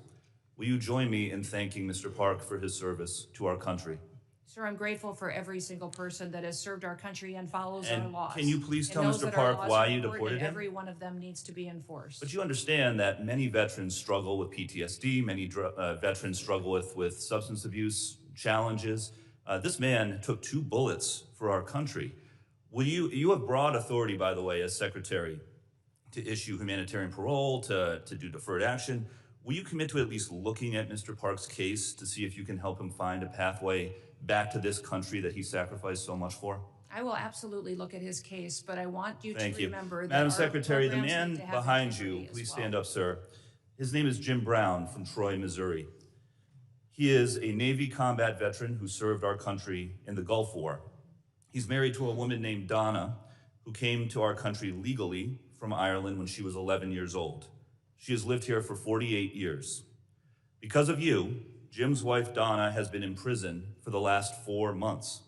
She did not come here illegally, and she has never committed any crime other than writing 2 bad checks totaling $80 10 years ago. She is currently in prison and facing deportation. Ms. Noem, will you thank Mr. Brown for his service to our country? Thank you, Mr. Brown, for your service to our Now, what possible explanation can there be for locking up his wife for 4 months when she has committed no crime other than writing a couple of bad checks for $80?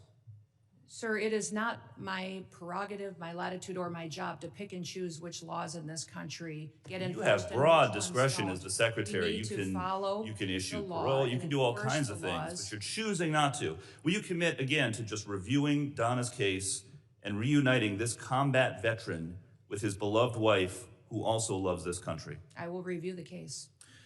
Now, Madam Secretary, you've already heard the story of Lance Corporal Alejandro Barranco, the United States Marine veteran who is behind you, who also has 2 brothers who are United States Marines. Will you thank Lance Corporal Barranco for his service? Thank you for your service. His father, Narcisco Barranco, is a landscaper in California who has lived peacefully in our country for 30 years and has no criminal record. Last spring, while he was mowing the lawn at an IHOP, ICE agents tackled him in the street and imprisoned him for weeks. A peaceful, hard-working man who raised 3 sons to be United States Marines. We need men of that character in this country. Again, as Secretary, you have broad discretion.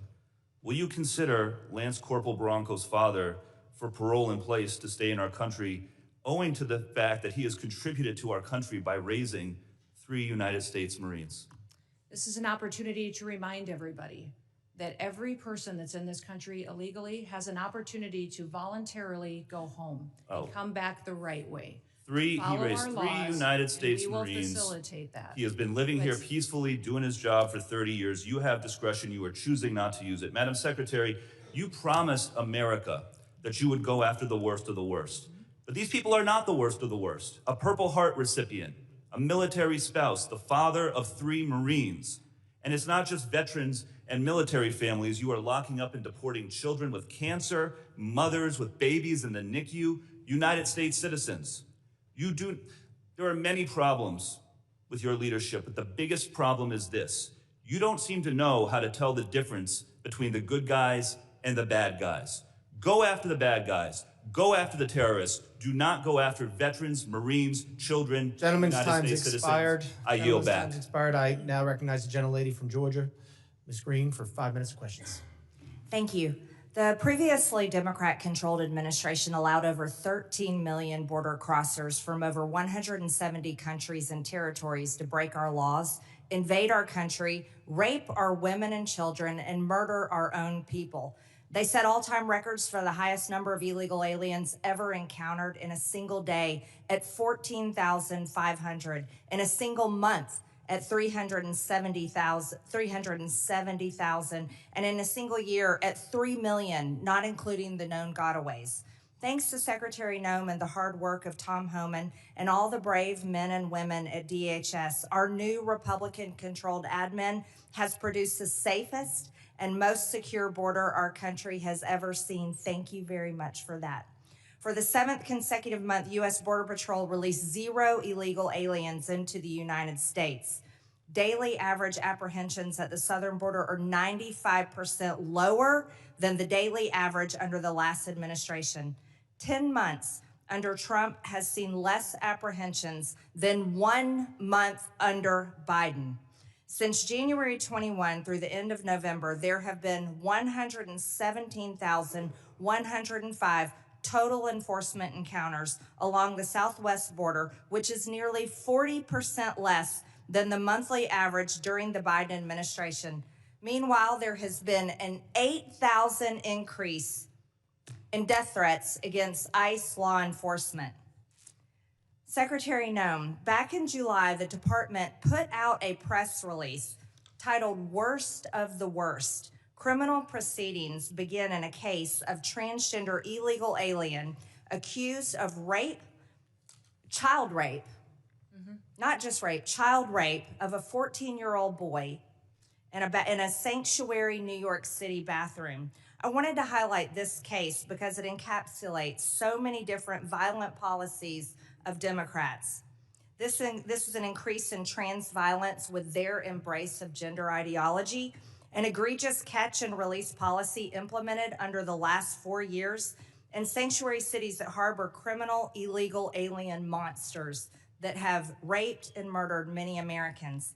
Can you discuss further what you're facing in these sanctuary cities and the illegal alien monsters that have been released into American communities under the Biden administration? Yeah, unfortunately, Congresswoman, we arrest individuals like that every day because they're so prevalent on our streets because of what happened under the Biden administration. Every day we're able to go out and encounter and bring to justice individuals who are raping our children, murdering our mothers, our grandmothers, our families are devastated by them.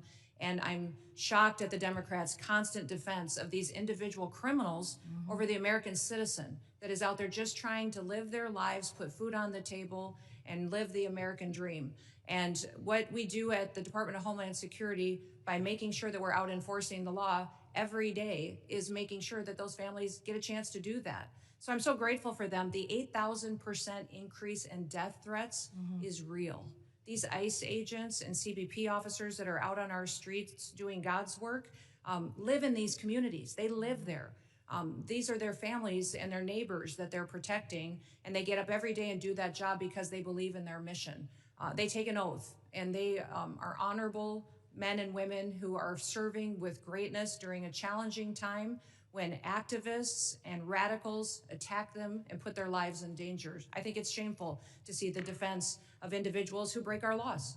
We are a nation of laws. If we are not a nation of laws, we're no nation at all. And that is what we are doing every day, is following those. If you guys don't like the law, go change it. That's your job. You don't complain. I was raised by a dad who said we don't complain about things. We fix them. Well, go fix them. If you don't like the law, quit bellyaching, quit hitting and attacking our ICE officers, Quit going out and protesting and screaming vile things at them.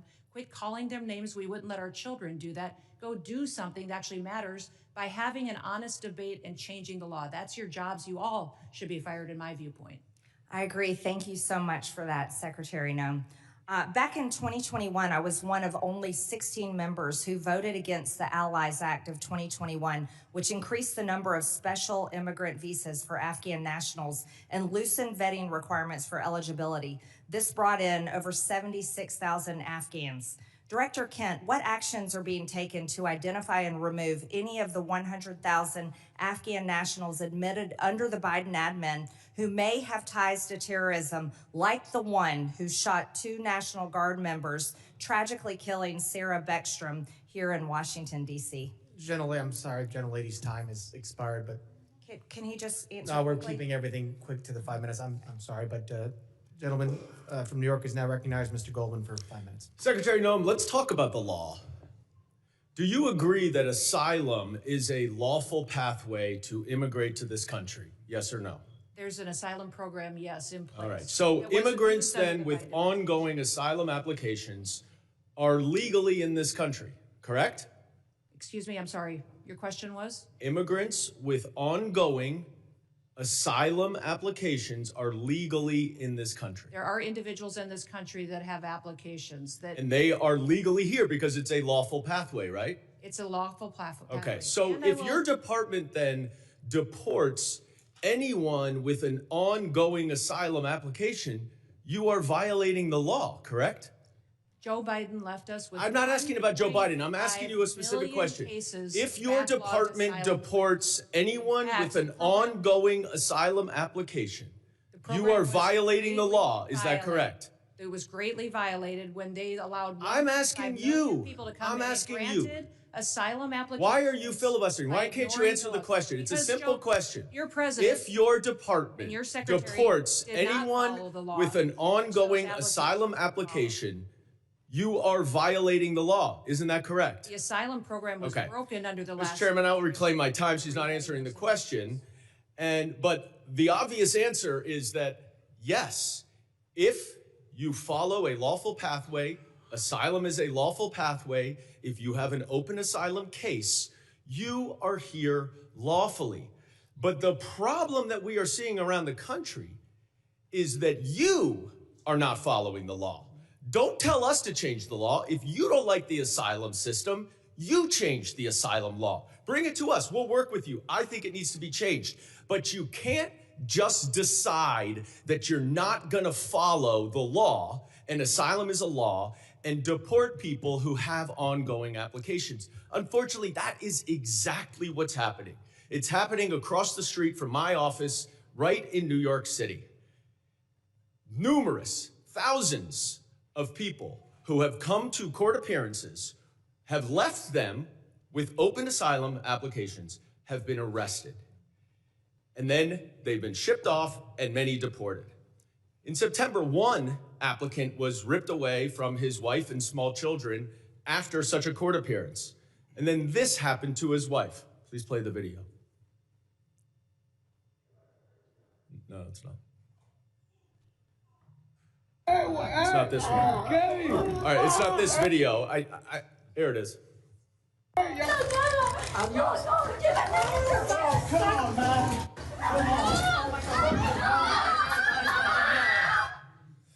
Now, after this incident, your department issued a statement that said the officer's conduct in this video is unacceptable and beneath the men and women of ICE. Our ICE law enforcement are held to the highest professional standards, and this officer is being relieved of current duties as we conduct a full investigation. 3 days later, you reinstated that officer and you put him back on duty. I sent you a letter and asked you what investigation was done and why was he reinstated. You did not answer that letter. So I'm going to give you an opportunity right here to explain to me that if that officer's conduct was, quote, beneath the men and women of ICE, unquote, why did you reinstate him?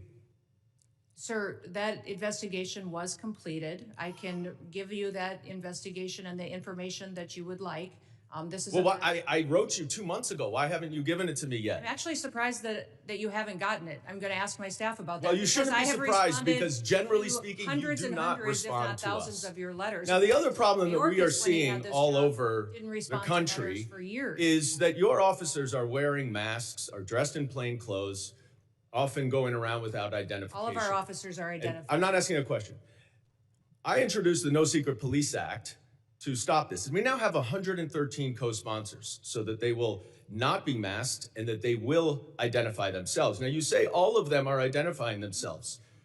That is not the case because last month in New York City again, the NYPD officers were injured by your masked plainclothes ICE officers after they were called from 911 as residents witnessed your officers pulling individuals out of their vehicles and chasing them down the street. I also asked you what happened there. How were the NYPD officers injured by your officers? And you didn't respond. What's the answer?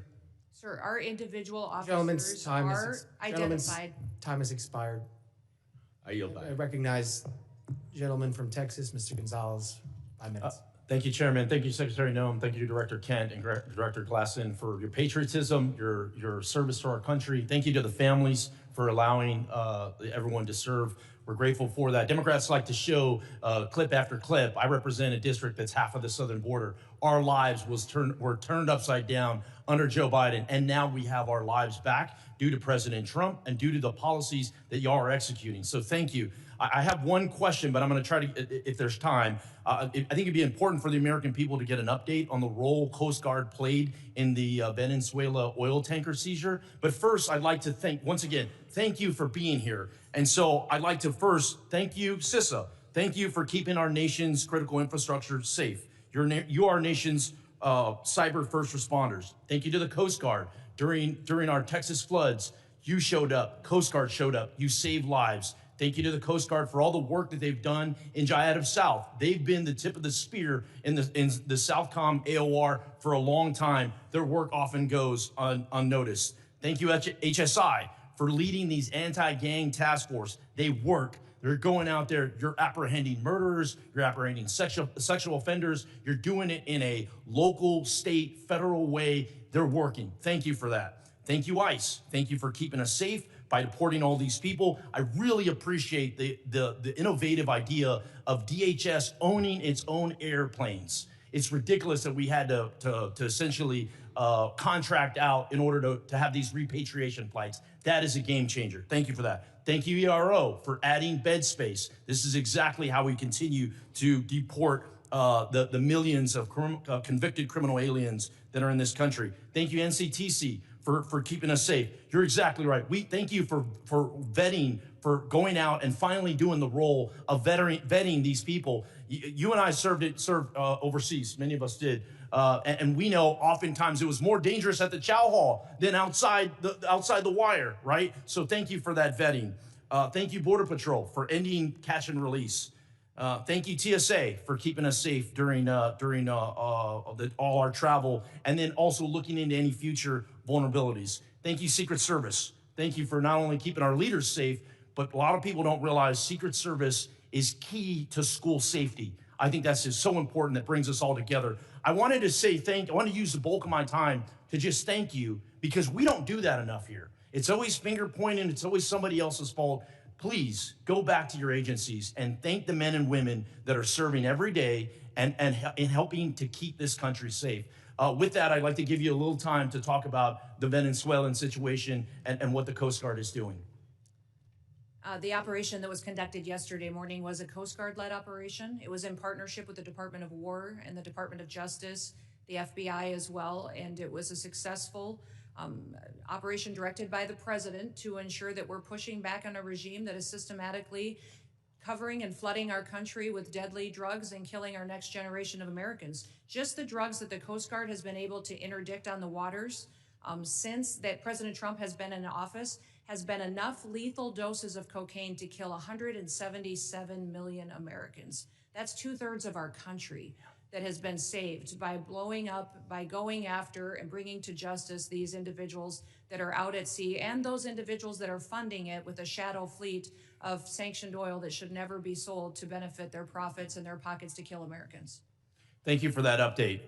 For many of us that served in uniform, oftentimes it was overseas. It was in the Middle East, or it was in Asia, or it was in Europe. And I think those AORs are very important. But for too long, president after president after president, our backyard has been left wide open, and we're completely shocked why all these terrorists are in our country and all these people are unvetted. All this chaos is happening when in our own backyard was unsafe. So thank you again for one. I know you traveled, you met with heads of state, El Salvador, Mexico, a couple that come to mind. But I just want to thank you and for making our backyard a priority and ultimately to keep Americans safe. Texans are more safe today than we were a year ago. And a lot of that is due to President Trump and due to the leadership that I'm seeing right here of executing those policies. Thank you, thank you, thank you. With that, Chairman, I yield back. Gentleman yields back. I now recognize the gentlelady from Illinois, Ms. Ramirez, for 5 minutes of questions. Thank you, Chairman. American citizens have been arrested or detained. We focus on those that are here illegally. Secretary Noem, you lie and you lied to the American people. I will be including into the record an article by ProPublica from October 16, 2025, entitled, "We found that more than 170 U.S. citizens have been held by immigration agents. They've been kicked."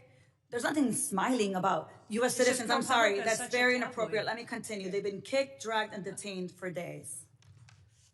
The next one. The Trump administration has specifically targeted the worst of the worst. The individuals that we are going after are those that are violent criminals, those that are breaking our laws. Secretary Noem, again, you lied to the American people. I will be including into the record an article by the NBC News from December 7, 2025, entitled, "ICE has arrested nearly 75,000 people with no criminal records, data shows."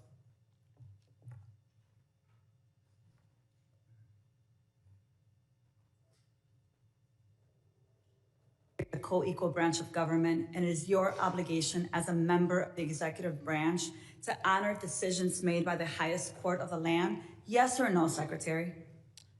We are abiding by all federal judges' orders. Absolutely. The Justice Department said that when the administration was ordered back in March to stop sending detained migrants to a mega prison in El Salvador, you personally made the final call to continue the flights anyway. Is that correct? And the decisions that are made on deportations, where flights go and when they go, are my decision at the Department of Homeland Security. And we'll continue to do the right thing, continue to work and protect Americans, no matter what radical judge comes out and tries to stop us. We'll do. You lied on the record, and you lied to members of this committee. You violated court orders by not turning around deportation flights bound for El Salvador, where we know that hundreds of people under your leadership have reported that they were raped, they were beaten, and they nearly died. And your agents used chemical weapons in Chicago despite court orders from District Court Judge Ellis forbidding their use. Secretary Noem, you, Gregory Bovino, and your ICBP and DHS deputized agents have waged an unaccountable, unlawful, unconstitutional war against communities across the nation. Our residents have been surveilled, they've been threatened, they've been tear gassed, they've been hit with pepper balls, they've been shot, they've been subjected to warrantless arrest and precision immobilization maneuvers, they've been kidnapped and disappeared under your leadership. So we have a lot to talk about, but you and your department continue to reject congressional oversight. And you know how I know this? I know this because I've requested a meeting with ICE Field Office Director Russell Hutt. I requested a meeting with Field Office Director Samuel Olson. And when you came to Chicago on October 3rd, I publicly and formally requested a meeting with you. So I'm going to be including a letter I sent on October 3rd requesting a meeting with Secretary Noem. So Secretary Noem, I want to ask you again, will you commit to meet with me, yes or no? Yes, absolutely. Thank you. Thank you. So we have a lot to talk about, and actually my scheduler has a couple dates that I'll get to you after this meeting. I appreciate that. So look, I want to be very clear. You have misused resources appropriated by Congress. You've engaged in unethical behavior. You have repeatedly made false and misleading statements to Congress and to the press, and you've undermined the separation of powers and disregarded the role of Congress and the courts. Bottom line, you lie with impunity. You reject checks and balances, and you ignore Congress and the courts. Your options are limited. Either you're going to resign, Trump's going to fire you, or you will be impeached. I've already called for your resignation. You may remember I hand-delivered my request to you back in May, and I urge you to reconsider resignation because I've taken the first step towards your impeachment, and I've called on the Judiciary Committee to open an investigation into your lawlessness. Mr. Chairman, I know that at the end we'll be entering a number of articles into consent, but since I have a few moments, I ask unanimous consent to enter into the record a letter calling the Judiciary Committee to investigate Secretary Noem's impeachable offenses. Whatever you choose, the American people will have justice, Secretary, and you will be held accountable. I'm going to make sure of that every single day. With that, Mr. Chair, I yield back. Gentlelady yields back. I now recognize the gentleman from Texas, Mr. Luttrell, for 5 minutes of questions. Thank you, Mr. Chairman, Madam Secretary. It's good to see you, and thank you again for coming to Texas after the Kerrville floods. Your team was amazing. Their interaction with the leadership in our state, up and down the chain of command, was outstanding. Not something I read about, I saw it. So I'm speaking from the truth. So let's talk about worldwide threats, if you don't mind. This may go back and forth to Mr. Glasheen and Mr. Kent. My questions, first and foremost, is the nefarious actors globally, they're kind of everywhere. And as we try to protect the motherland, in the cyberspace, air, sea, and land, something that's come to my attention in the committee hearing we had earlier, undersea cabling. And I don't know if you're a subject matter expert on this. I really wasn't until this hearing. But a large amount of our information flows under the water, something that most people aren't aware of, but I can assure you that the bad actors globally probably are. Now, it's multi-jurisdictional from what I understand. It's the Department of Justice, it's Department of War, and then it's Department of Homeland Security. And they kind of juggle these, kind of juggle the effort. Can you give me some insight on the protection mechanism that Homeland Security has for our undersea cabling?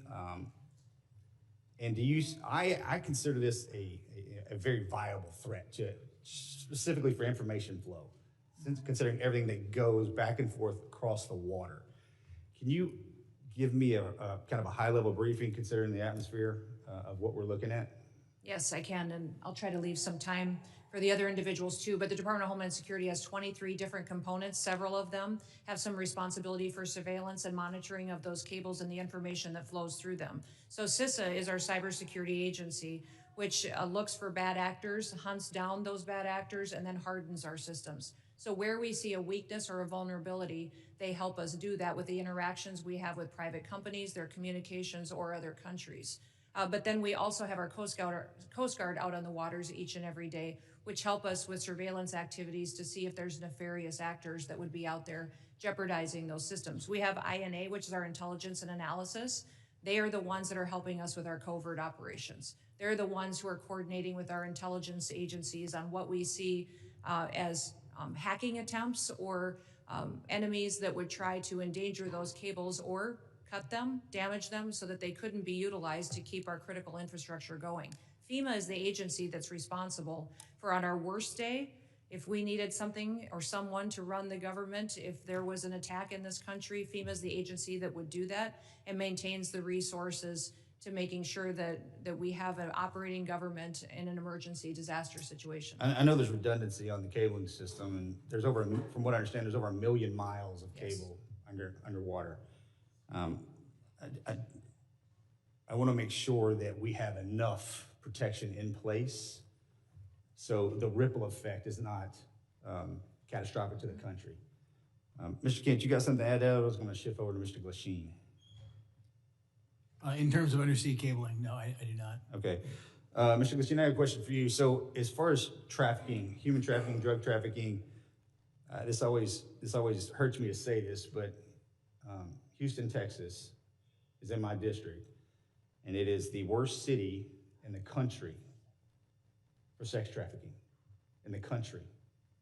I just cannot believe that. What is the FBI doing amongst other agencies? You just happen to be sitting here in front of me. And Madam Secretary, you can probably jump in on this too. Enough's enough. I understand the complexities of the World Wide Web and how these bastards are doing this, and we can't seem to grab a hold of them. What's the answer? Our HSI investigators specialize in child trafficking and human trafficking. They get up every single day and hunt down those individuals that victimize our children and partner with nonprofits and other agencies with the FBI to do that. Yes, it's shocking to me that Houston is one of the hotbeds as well. We need to take a better look at this because we're losing. I mean, we're losing so bad, I don't even know how to define it. And this has been happening. I said this exact same thing to Mr. Mayorkas, and if I was here before that, I'd say the same thing again. It's just, we have not figured it out. Mr. Glasheen, you got anything for that? Yeah, I would tell you, it's been a priority with this director. And, you know, so far this year, compared to last year, we have 300 plus human traffickers arrested, up 15%. I'm sorry, sir. Mr. Chairman, I'll yield that. I appreciate that, and I'll catch you after class. If one of the following witnesses wants to give him some time to answer that very important question, they can do that. Gentleman yields back. I now recognize the gentleman from New York, Mr. Kennedy, for 5 minutes. Thank you, Mr. Chairman. Secretary Noem, with about a year as DHS Secretary under your belt, there's no shortage of criticisms for me to choose from today. You've deported American citizens, bringing a level of inhumanity to this nation's immigration laws that I haven't seen in my lifetime. You've terrorized communities, including my own in Buffalo, New York, vowing to go after the worst of the worst, but instead detaining women, children, and hardworking individuals in pursuit of the American dream. You've botched a response to one of the most devastating floods we've seen, an extreme weather event along the Guadalupe River that took more than 130 innocent lives, including more than 35 children. Central Texas waited days for your agency to respond because of the reckless policies you've implemented. Your FEMA lead was missing in action, completely unreachable, as were FEMA's call lines, with 84% of calls unanswered on July 7th, 3 days after the floods.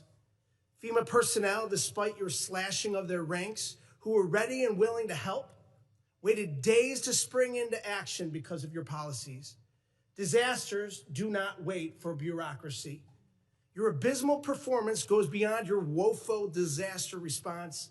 You've also taken a sledgehammer to FEMA's recovery, preparedness, and mitigation missions.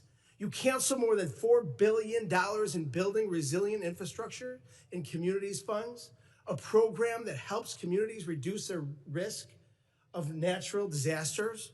You withheld millions in FEMA funds for emergency alerting infrastructure found to be in violation of the Impound Control Act. You, perhaps most critical to my state of New York, canceled more than 90% of New York State's Homeland Security program funding, including $134 million in urban area security initiative funds for New York City's greater metropolitan areas. You have mismanaged these grants to the point where cities and states, including New York, are suing you to recover counterterrorism funding that's lawfully theirs and that Congress intended for them to receive.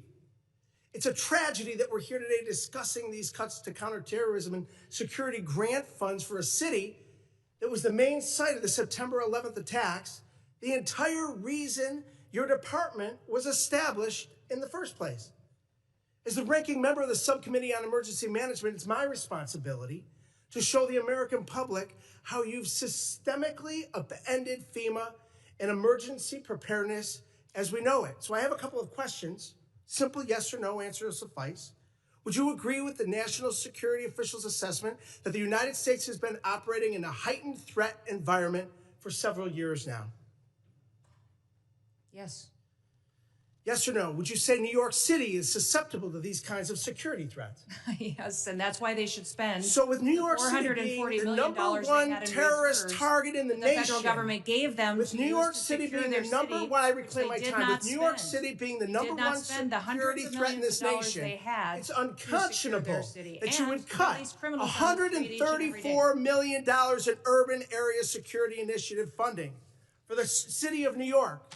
What compels you to knowingly make our cities less safe with these funding cuts? What compels you, your mayor, and your governor to release thousands of criminals on the streets rather than to turn them over to ICE? You'd rather release Secretary Noem, a murderer out on Secretary your Noem, street, you cut a rapist on your $134 street, million and honor our detainers. in You should funds honor our to detainers, support the against violent security criminals, of to get New them York out of New York City City. and the state of New York, the number one threat in this nation.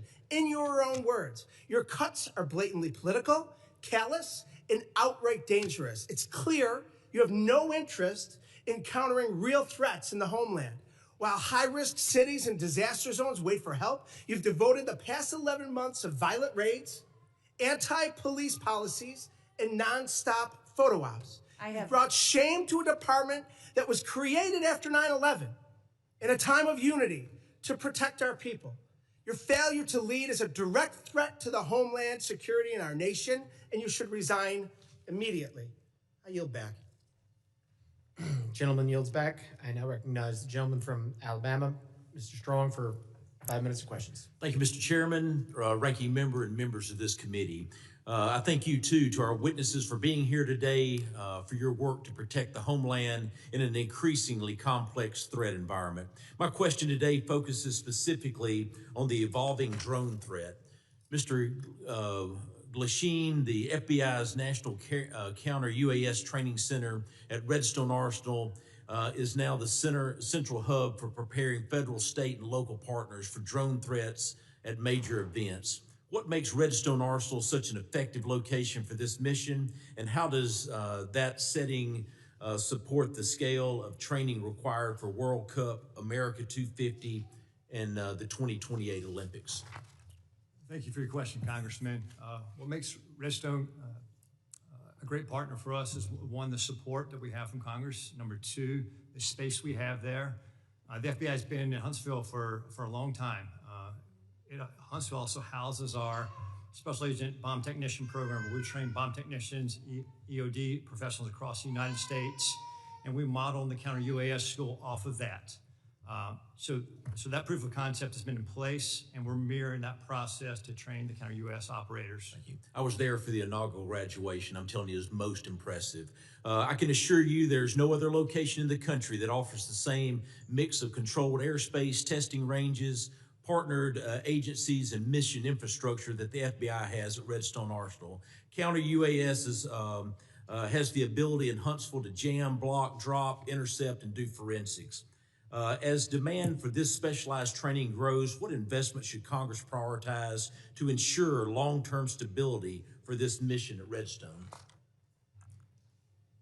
I'd say yesterday, or the legislation in front of, I think, the Senate right now for the NDA, for the authorities, that'd be the first step to give us the ability to lawfully use the counter-UAS authorities. I think additionally, it is just like the computer technology, it evolves with the months. And so the counter-UAS technology is going to change, so have the appropriate funding and support to stay up with that technology so we can mitigate the threats that our nation faces. Thank you. Those graduates were from all over the country, and it was most impressive. Secretary Noem, this committee has failed to thank you for your faithful service to America. The southern border is closed. Human smugglers, drug traffickers, and illegal aliens that invaded this country from more than 160 different countries are being returned to the country of their origin. Fentanyl poisonings are down more than 35%. Secretary Noem, thank you for your efforts to keep these drugs out of our country in an effort to save a generation of Americans. It's not a Republican issue. It's not a Democratic issue. It's an American issue. And I thank you. Secretary Noem, many of the most advanced counter unmanned aerial systems technologies are being tested and evaluated in North Alabama. How is DHS ensuring that those capabilities transition quickly into field use, particularly ahead of these major events? And what more can Congress do to accelerate the pipeline? No, we appreciate the authorities that are necessary for us to operate, and standing up a drone program and counter drone program is one of the top 3 priorities of the department this next year to meet the threats that we face every day. Every day, our Secret Service, our Coast Guard, our Border Patrol are seeing drones used against them. Criminals using them to surveil them, to find out law enforcement operations, and to leak them, and to put their lives in danger. So making sure that we have the ability to operate and to see far into the future and over our operations is important, but we also need the opportunity to take them down when necessary. We've seen the cartels using weaponized drones against each other. We know it's only a matter of time before we see that here on the homeland. My job is to make sure that we're prepared and that we're equipped, and to advocate to you for the authorities that we need to make that happen. Thank you. With the new counter-UAS authorities expected to be enacted as part of the National Defense Authorization Act, the next challenge is execution. What concrete steps is DHS planning to take in the coming months to ensure that these new authorities are fully operational before the FIFA World Cup, the Olympics, and America 250? And I even want to take it even further. You start looking at college football. We've got to take it even further rather than they're all large gathering events. I actually had the Secretary of Security of the Southeastern Conference before Mr. Kennedy and my committee, and it was unbelievable. On any given weekend, 8 to 10 football stadiums with greater than 90,000 people there. We must defend the home front. And I'm sorry that my time has expired, but I thank you for being before this committee today. Gentleman yields. I now recognize the gentlelady from New Jersey, Ms. McIver, for 5 minutes of questions. Thank you, Mr. Chairman and Ranking Member, for holding this hearing today. The greatest threat to the homeland right now is a Department of Homeland Security that the American people no longer trust, a department actively undermined by its own secretary. This is on you, Secretary Noem. Today's hearing is supposed to be about worldwide threats, but Madam Secretary, under your watch, the threat is coming from inside the building. Because when DHS, the department charged with keeping Americans safe, is caught breaking the law, lying to the American public, systematically dismantling oversight, fueling bigotry, and targeting vulnerable communities, trust is broken.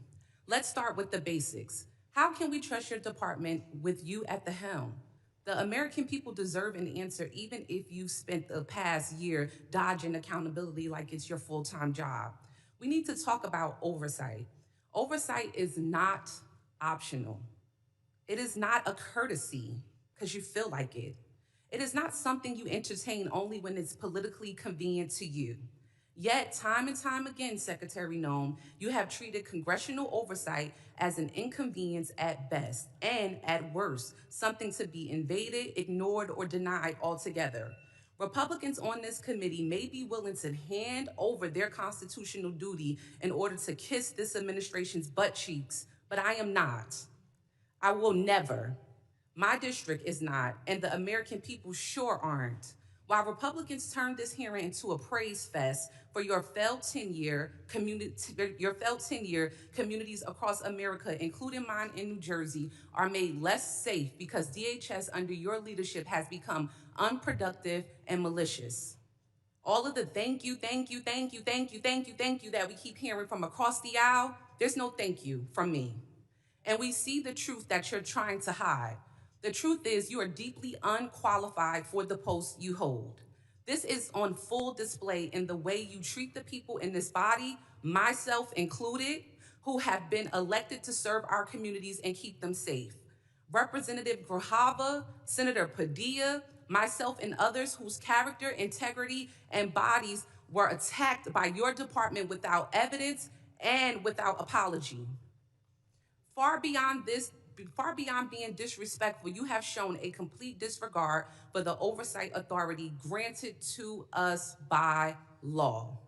You have repeatedly shown that you will target whoever you want, whenever you want, without accountability. Members of Congress, members of our communities, and even American citizens, as many of my colleagues have continued to point out today. Secretary Noem, that's not leadership. That's not democracy. And that is not how this works. Again, this is not just about you. Don't want you to think this is just a pick on you day. This is about the Trump administration that has turned DHS into a political weapon. So I'll ask you this. Is Trump embarrassed by your tenure, or is this exactly the kind of god-awful leadership he wants at DHS? Yes or no? Ma'am, we've already conducted more oversight visits. No. It's a yes or no. Yes or no. Okay, Secretary Noem, this is my time to talk, not your time to talk. I reclaim my time. I reclaim my time. I reclaim my time. Chair, I reclaim my time. Secretary Noem, DHS is breaking the law, hiding information from Congress, and shutting out oversight. So let me ask you, how can the American people trust your department with you at the helm with this kind of behavior? The American people absolutely trust this department to keep them safe.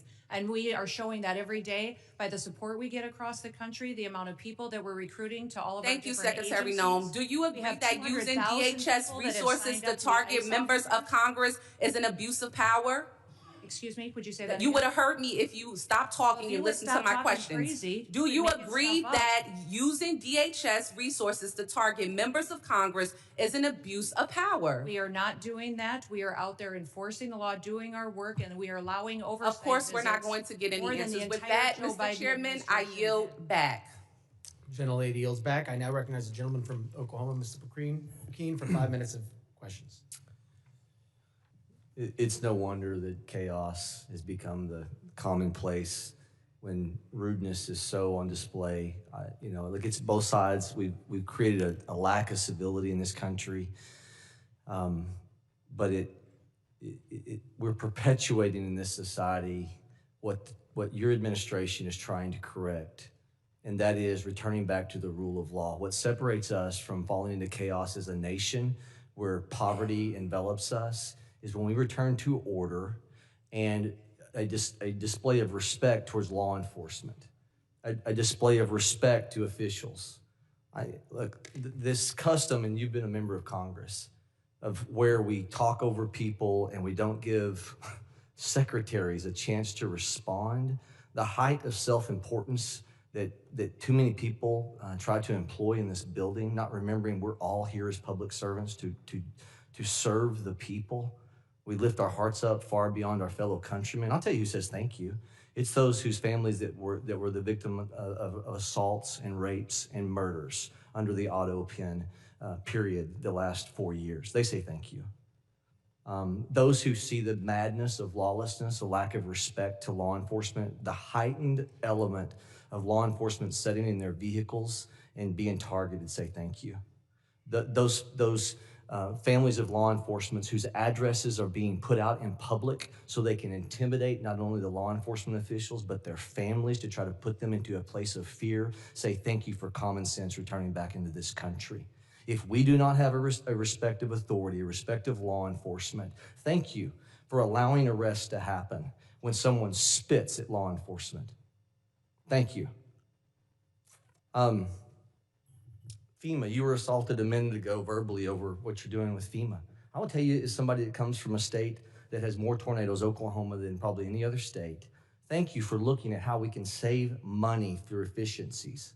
Our state would love the opportunity of what this administration is talking about, of returning power and decision-making back to states. As I've said to you before, of a person who sat on a bulldozer watching the madness of trying to comply with EPA regs that have built their way into FEMA and people's homes destroyed. And as a state lawmaker, pushing timber around on a dozer trying to comply and get taking the time off from time of exercise as a lawmaker trying to help people. And I saw the craziness of federal regulations. Thank you for looking and not taking your foot off the gas of trying to put more money back into national security from the waste that has happened through endless regs. All right, now I'm going to get to a question, Secretary. Can I say something about FEMA? Absolutely, you can. Thank you. The only grants that weren't funded, the individual ones that you were talking about, mitigation ahead, were ones that were weaponized to fund the Green New Deal and for climate change. And those were redirected to true mitigation efforts. FEMA today is deploying resources 2 times faster on average than in history, which means the dollars are going out twice as fast than they ever have before. And the president, as soon as these disasters are happening, is deploying those resources to Republican and Democrat states. New Mexico, Texas, Alaska, they're all getting dollars immediately, and we're responding immediately to our people. I have to actually leave this hearing early because the FEMA Review Council is giving their report today on suggestions for changes to FEMA. and Thank I you for have not to- taking your foot off the I gas have on to that. co-chair it, but I will be leaving soon to have to go do that. But those suggestions are Republicans and Democrats coming forward with how FEMA should go forward in the future based on the president's vision for making sure that states get the chance to manage it and that local emergency managers get the chance to go and help their communities in a much more efficient way. Take those monies and let's move them to true national security through waste and inefficiencies. Where we've deployed money for snow movement. We have deployed money previously to move snow that melts. Okay, I want to just throw this open to you and Director Kent, whoever wants to take this. We have to find a balance between making sure the First Amendment is preserved at all costs, but also protecting law enforcement. The social media heightened of a hearing that the chairman held last week, great hearing. How do we preserve, what ideas can we continue with to where the online enticement threats causing people to want to embolden themselves to then go act upon those threats that we see in social media. They say the magic words. They know it's not going to get them because they don't do a direct threat, but it's an indirect threat. It's always trying to accomplish the same purpose. How do we preserve the First Amendment? This is a lawmaking exercise of why we hold these hearings, not for show. How do we come up with a way to preserve the First Amendment and stop the insanity of these indirect threats that are going after your law enforcement officials? I apologize. The gentleman's time has expired. I know the secretary has to leave, and I would now recognize the gentlelady from Texas, Ms. Johnson, for 5 minutes of questions. I'm just going to take the position that she was scared of my questions. Mr. Chairman, if we could stop the clock and Oh, yes, wait no, till after all absolutely. this. Clerk will suspend. If we could reset the time, Yes. that would be helpful. We'll reset the clock.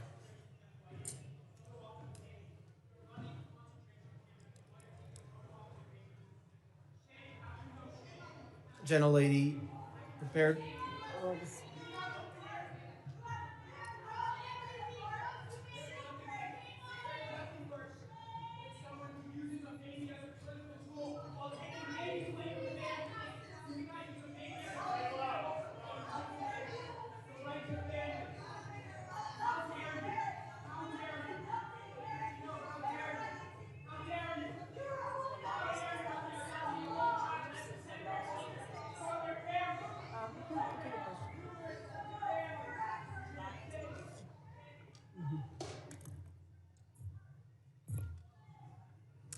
Okay.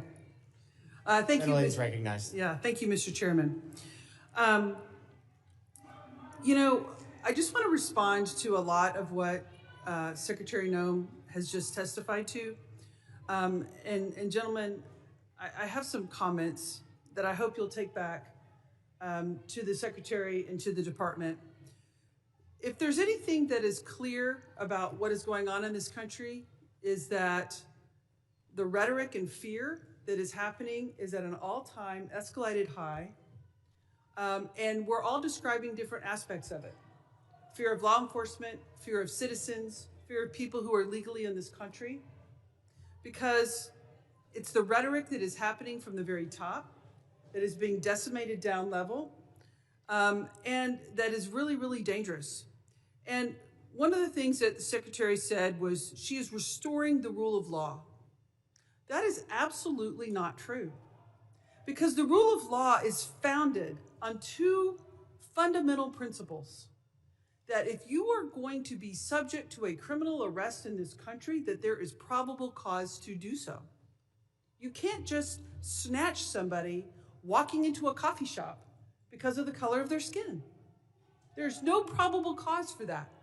And also that you will get due process.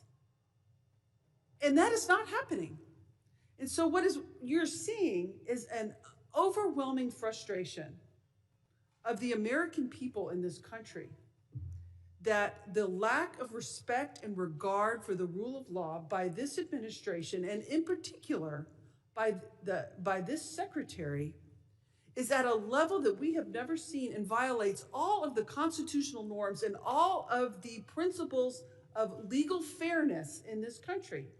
And you're seeing that manifest itself in threats to law enforcement and bubbling over because people are frustrated. And they are channeling that frustration because the administration is not listening and is only doubling down on the rhetoric.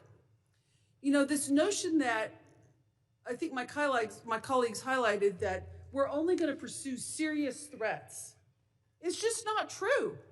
I visited an ICE facility outside of Dallas, and over 70% of them were classified as the lowest threat level, as never having a criminal record at all. But yet they were there because of the color of their skin. There was not a probable cause. They're not a threat to this country. They have no criminal history at all. I fully support, as does everyone on this committee, Homeland Security focusing on threats to our national security. We want cybersecurity. We want terroristic threats from abroad to be stopped. Absolutely. None of us want a recreation of 9/11, but we also do not want, under any level, the trampling of our constitutional rights and the legal system of due process. I have a poster here to highlight 3 American citizens that were arrested by ICE who had done nothing wrong. They presented themselves as American citizens, but yet were still trampled, assault. One had broken ribs, a brain injury, an older gentleman by being knocked down to the ground after he said, "I'm an American citizen." But yet they did not stop. And that is a huge problem. When somebody says, "I'm an American citizen," to ICE, and ICE does not stop and continues to assault them and physically berate them and then hold them for days and days on end without a due process hearing, that is a problem. And it is not stopping. We have brought these concerns to the Secretary and to agencies like yourself in these hearings time and time again through multiple letters. We've all written letters that have gone unresponded because this cannot happen in our country. And the reality of it is, in any law enforcement situation, and what we have happening out into the public is there are ICE agents and there are Border Patrol agents that are doing their great job. They're doing what they're supposed to do. But they're also bad actors. There are people who are exceeding their authority. The power's gone to their head. The intimidation is outrageous. And there's no effort to rein them in by the FBI. There's no effort to rein them in by the Homeland Security. There's no effort to overcorrect, just like one of my colleagues highlighted, the reinstatement of one that was inappropriate. And these efforts are breaking down the trust of the American people. I hope you take these concerns back because they need to be addressed if we're going to address the violence in this country. I yield back. Gentlelady yields back. I now recognize the gentleman from Arizona, Mr. Creighton. Thank you, Mr. Chairman, for holding this committee hearing today. Thank you for the witnesses. Director Kent, you talked about what keeps you up at night. I believe you said, we don't know who came into the country in the last 4 years. And we've cited several times in this hearing that about 15 to 20 million people came into this country under the last administration. And something that you said actually shocked me. You said that 18,000 known and suspected terrorists entered into the country during the Biden administration. Is that correct? That's correct. That's deeply concerning, but I'm really not surprised. Many of us in this committee said that's exactly what was going to happen. I didn't know that those numbers would be as high as they are. One of the other things that really concerns me about what's going on in this country is we continue to let people into this country that do not want to assimilate to our culture and want to harm Americans. I want to go ahead and play a video.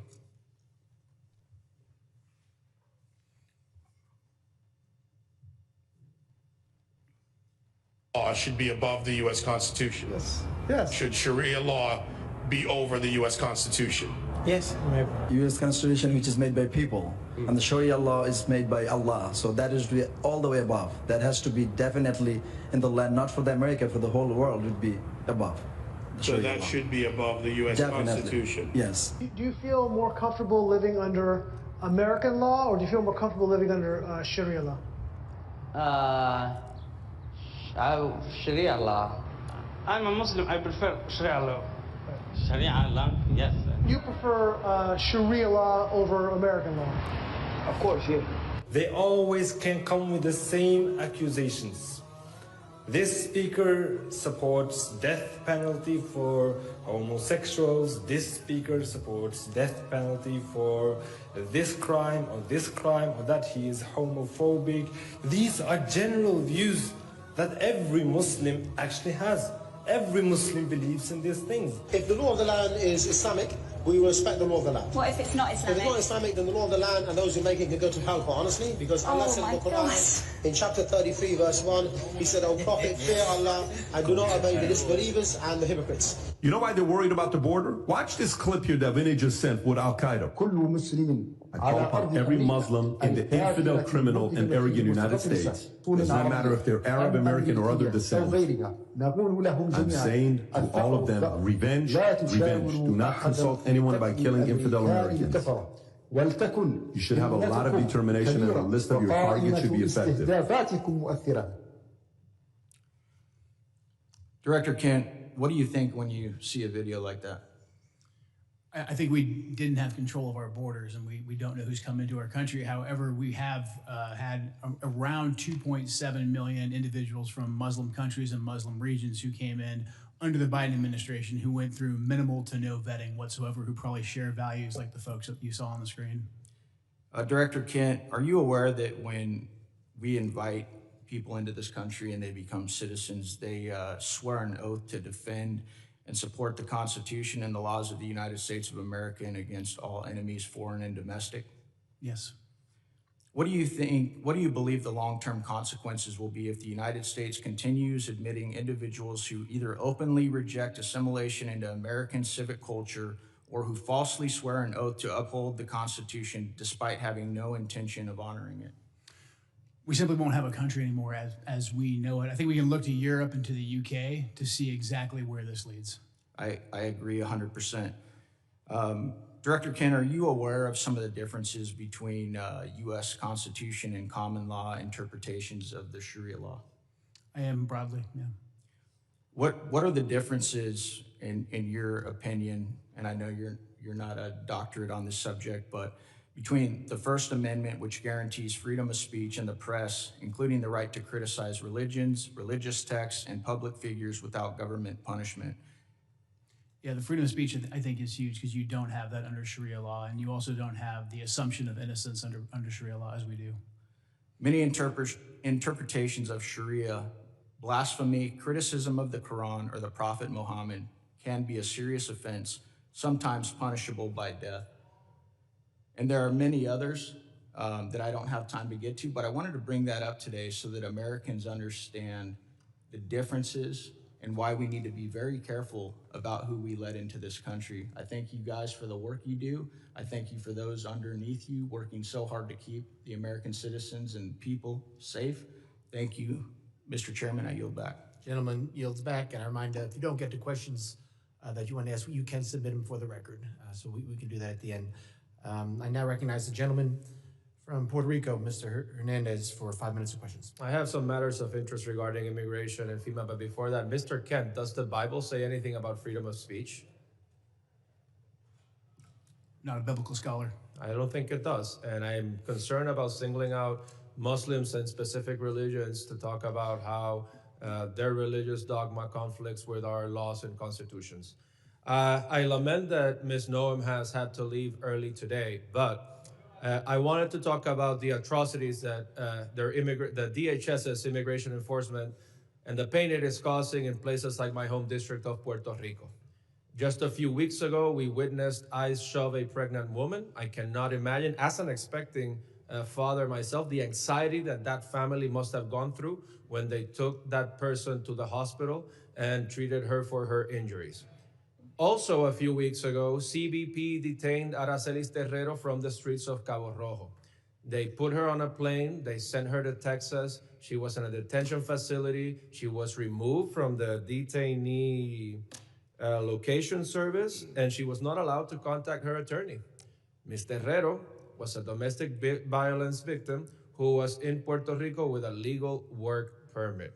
And I wanted to ask Ms. Noem if DHS policies allow CBP agents to detain persons who are legally in the United States.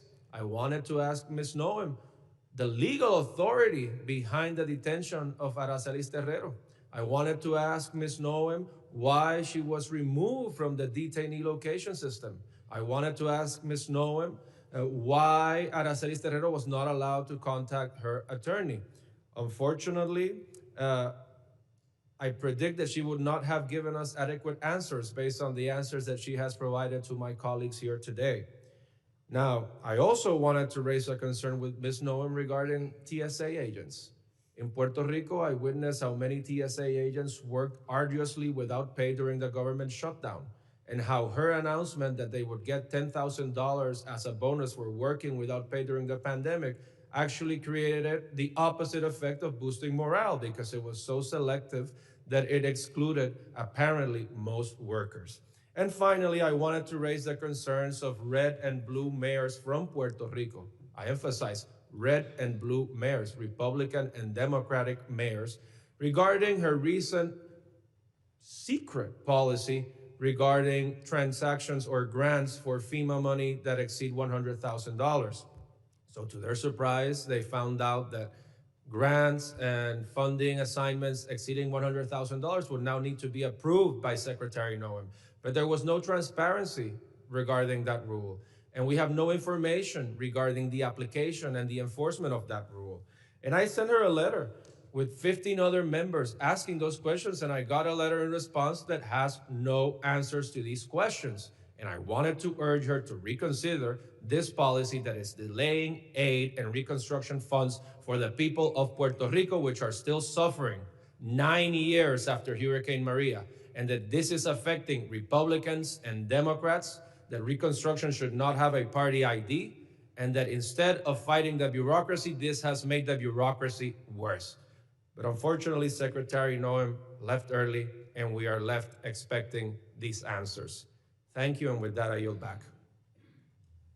The gentleman yields back. I now recognize the gentleman from Tennessee, Mr. Ogles, for 5 minutes of questions. Thank you, Mr. Chairman, and thank you to the witnesses. Let's be clear. The United States of America is safer today because of President Trump. The United States of America is the dominant predator across all landscapes because of President Trump. We have restored our status as the global leader because of President Trump. Hard stop. Now, when we look at the topic of the hearings, the objectives, there were 6 bullet points. I'm going to hit the highlights, examine the full scope of evolving threats facing the United States of America, particularly on readiness at the federal, local, and state level. Highlight the significant, number 2, significant national security gains achieved by President Donald Trump. 3, review the Trump administration's efforts to reverse the damage caused by the Biden border crisis. 4, analyze the scale and scope of cyber threats, which is my area as the chairman of the cyber subcommittee. 5, discuss the evolving terrorism landscape, including FTOs, HVEs, and DVEs. And 6, evaluate emerging unconventional threats. Unfortunately, my colleagues must not have read the memo, because that's not what they've talked about. They want to talk about ICE and immigration. So let's talk about that. You know, in 1965, we passed the Hart-Celler Act. Since that time, we've seen chain migration on a scale that, quite frankly, I'm not sure even the progressive liberal authors of that bill could have possibly imagined. In that amount of time, we've seen 60 million migrants come into this country, most of which, 90%, from third world countries. There are roughly 300,000 Afghans in America, 200,000 of which came under Biden. Approximately 45% of Afghans are on U.S. food stamps. Afghans under the Biden administration have an unemployment rate double that of Americans. 68% of Afghans are on Medicaid. Let's go overseas. And so if that sounds like political rhetoric, let's look at the facts. Paris, 48% of crimes committed by foreigners, most of which were Muslim. Overall crime has surged since the Islamic migrant influx. That is from the French Interior Ministry. London, 40% of sex crimes are committed by foreigners, most of which are Muslims. That's the Metropolitan Police Department. Rome, 83% of 2024 street robberies by non-EU citizens, almost all of which were Muslim. Sexual assaults, 69% Muslim, Italian police reports. Minneapolis, here in the homeland. Violent crime in Cedar Riverside, a Somali hub, rose 56%, 2010 to 2018. Dearborn, Michigan, crime 105% above the national average. Hamtramck, outside of Detroit, 92% of assaults by Muslim immigrants. Drug arrests, 85% Muslim immigrants. Now let's go to Nashville, Tennessee, where a Somali man, a migrant who came in 2015, raped to death a woman on the steps of a church. I've had enough. I've said it once, and I'll say it again. Deport them all. This is our country. We get to decide who comes in, and we get to decide who has to leave. And I say, deport them all. 90% that have come into this country are from third world countries, most of which are sucking resources from American citizens, burdening our cities. They do not belong here. Mr. Kent, I'm chairman of the Cyber Subcommittee.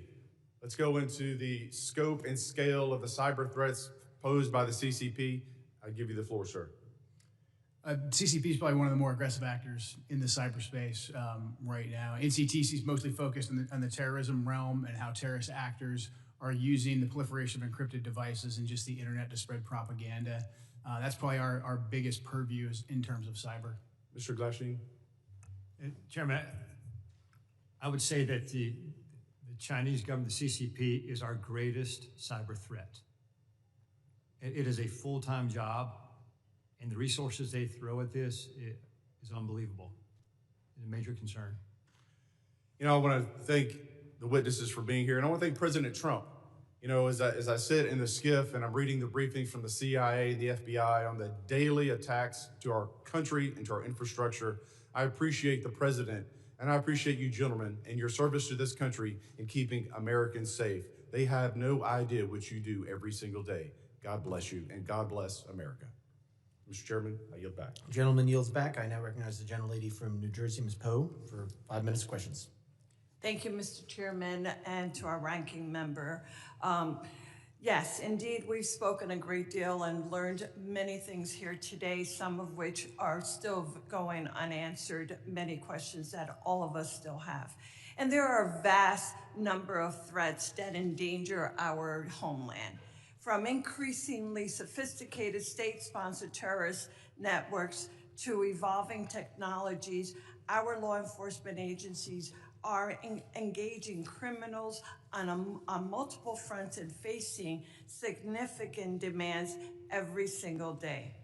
Next year, there will be an increasingly heightened threat environment in my district in northern New Jersey as we host the World Cup. Federal counterterrorism grant funding is absolutely critical in keeping our communities safe against the evolving threat environment. This is why I have been so deeply disturbed by the decision of Secretary Noem to freeze, delay, and cut billions of dollars in federal counterterrorism grant funds. In February, her department, DHS, froze billions of dollars in counterterrorism grants that had already been awarded to states and cities. This decision left state and local public safety organizations unable to access critical funding. DHS then ignored legal deadlines for releasing this year's installment of the $1.5 billion for these counterterrorism programs. And when DHS finally released this funding, she abruptly and illegally slashed funding to states with Democratic governors like New Jersey. States and localities have sued in federal court for funding owed by the federal government that was appropriated for them by Congress. In October, I sent a letter to Secretary Noem, and if she was here, I would be saying this directly to her, signed by all of my Democratic colleagues in New Jersey's delegation, demanding that she stop playing politics with federal counterterrorism funding and immediately restore New Jersey's allocation. Specifically, I'm referring to the 50% cut to New Jersey's allocation of the Homeland Security Grant Program, which includes the Urban Area Security Initiative and the State Homeland Security Program. This is the single largest preparation grant program in the Federal Emergency Management Agency. New Jersey has relied on these federal grants to respond and prepare against terrorist attacks. When she published the notice of funding opportunities for the Homeland Security Grant Program, she stated that her intent to allocate this funding was going to be based on statutory risk assessment and an analysis of relative risk to terrorism faced by the 100 most populous areas in the country. Under this process, New Jersey was preliminarily allocated around $19 million, but DHS final award notification, our state received just $9 million. The final award notification failed to explain why such drastic cuts were made. Instead, she simply stated that it was done, quote, per DHS directive. To this day, we have still not received, I have not received a response to my letter. And I absolutely cannot understand and am so incredibly disappointed by the fact that this administration continues to try and attempt to walk all over this body. Congress is Article 1 branch, and we demand that we've received the respect that is due and that she respond to the questions, and that is her responsibility and her job. Mr. Chairman, I yield back. Thank you. Gentlelady yields back. I now recognize the gentlelady from South Carolina, Ms. Biggs, for 5 minutes of questions. Thank you, Mr. Chairman, and thank you to the witnesses for being here today. I know you have a really difficult job. I want to take a moment just to highlight the fantastic work of the Homeland Security Advisory Council. I think when I say this, I speak on behalf of our entire South Carolina delegation when I say that I'm pleased to see South Carolina's own Governor Henry McMaster appointed to chair the HSAC. Since its inception in 2002, the Council's mission has been to offer the department real-time advice across the whole spectrum of security issues, and I think this is especially critical for a state like mine in South Carolina, where we face everything from severe weather events such as Hurricane Helene to major port security and cyber security concerns. But I'll move on, and I would like to direct this statement to Director Kent. China is and has been for quite some time the primary great power competitor to the U.S. I think some of my colleagues have already established that today. And I think we've identified the pacing challenge for our national security strategies.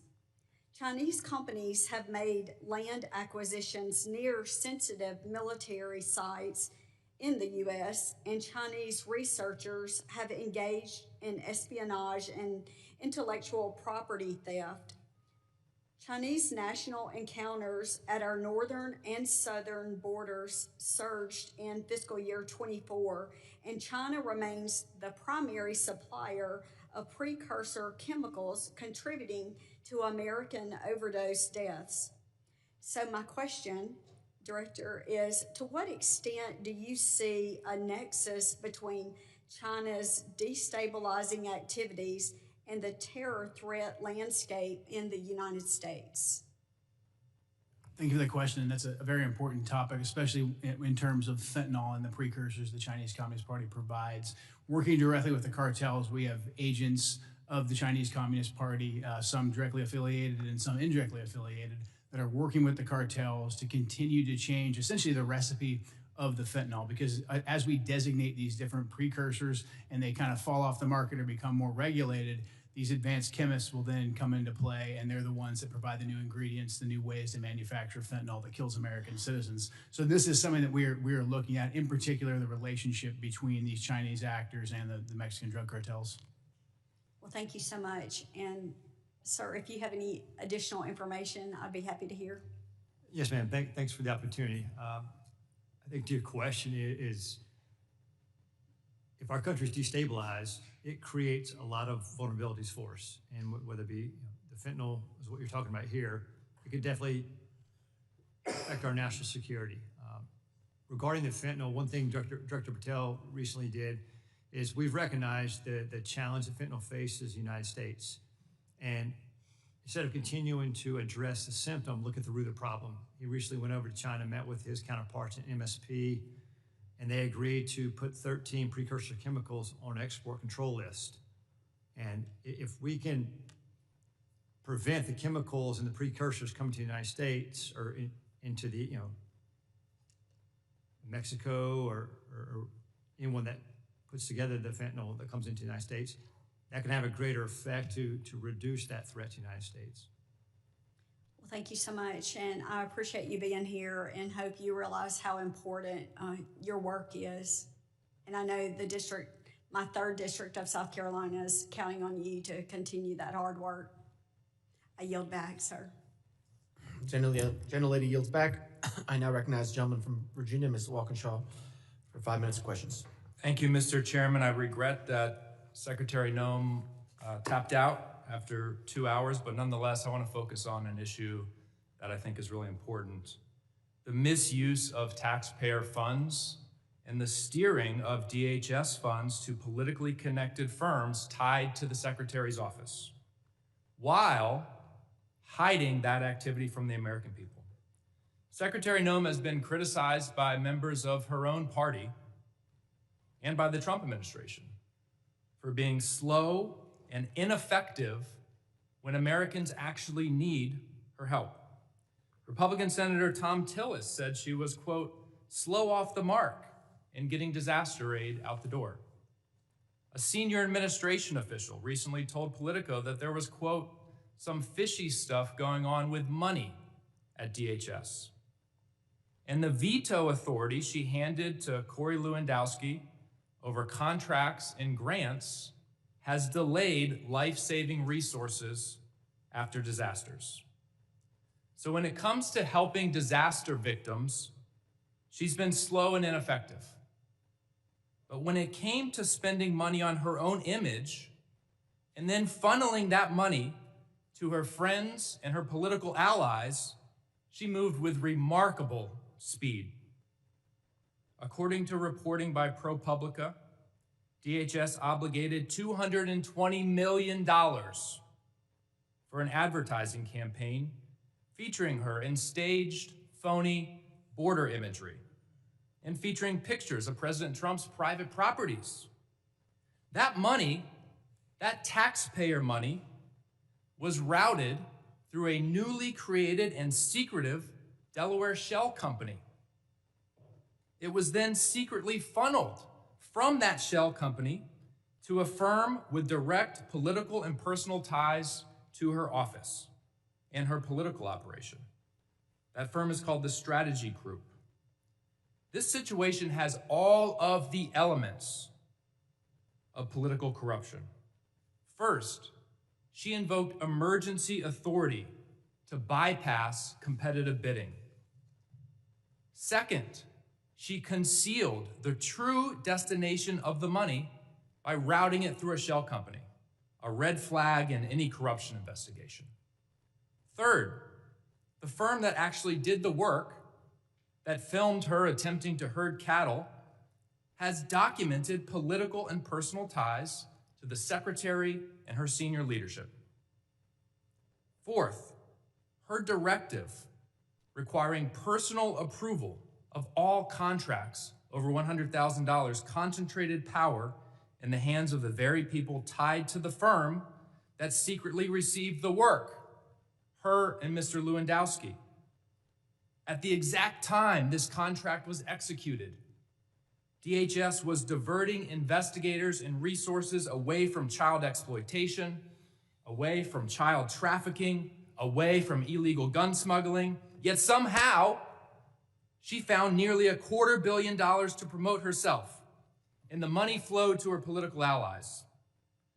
A federal contracting law expert, quoted in ProPublica, summarized it plainly. It's corrupt is the word. That's what I would have liked to ask the Secretary about today. I would have asked if she personally approved the money that flowed to her political and personal allies. I would have asked if whether when she was governor of South Dakota in 2023 and the same firm got $8.5 million of taxpayer money, whether she steered the money to them. Because an official in her administration said she did. That's what I would have asked her. But she had to leave early. Mr. Glasheen, are you familiar with the Proud Boys? I'm familiar with the name, yeah, Proud Boys. Okay. Does the FBI still designate the Proud Boys as an extremist organization? They did in 2018 in President Trump's first term. We are in the process right now of changing our categories for domestic terrorism. So they're no longer designated as an extremist organization. The FBI designated them an extremist organization in 2018. Has that changed? I'm not aware that they did that. It's all over the media, sir. It's widely reported. Can you get back to me on that? Sure will. All right, thank you. Gentleman yields back. I now recognize gentleman from North Carolina who's not for 5 minutes of questions. Thank you, Mr. Chairman. Before I go into my line of questioning, it's worth notice that the previous administration labeled Catholic churches and charities as domestic terrorists, and there was no outrage about that from the other side of the aisle. But regards to today's hearing, threats that currently face the country, we have millions of people in this country right now who will harm the country either with specific intent or by natural effect. There's a refusal to assimilate. There's a disdain for Western values. There's even a disdain for this country. We've seen it recently in the unfortunate but staggering case that we've become aware of in Minnesota. Somalian groups who have come here to defraud the United States to the tune of billions of dollars, submitting fake invoices, at least motivated in part for personal enrichment, and then to fund terrorist groups back home, our adversaries. And one of the points that I find most disgraceful from the other side of the aisle, they would rather talk about Secretary Noem rather than these threats that we are trying to combat. And they also say that this is strictly a race issue. That's a disgusting accusation. From my experience in law enforcement, there were people from all over the world who exploited the open border policies or weak legal immigration policies to come here, whether they were from Eastern Europe, China, Russia, the Middle East, Northern Africa, Pacific Islands, and of course, South America. It's a full world problem that is operating inside of our borders.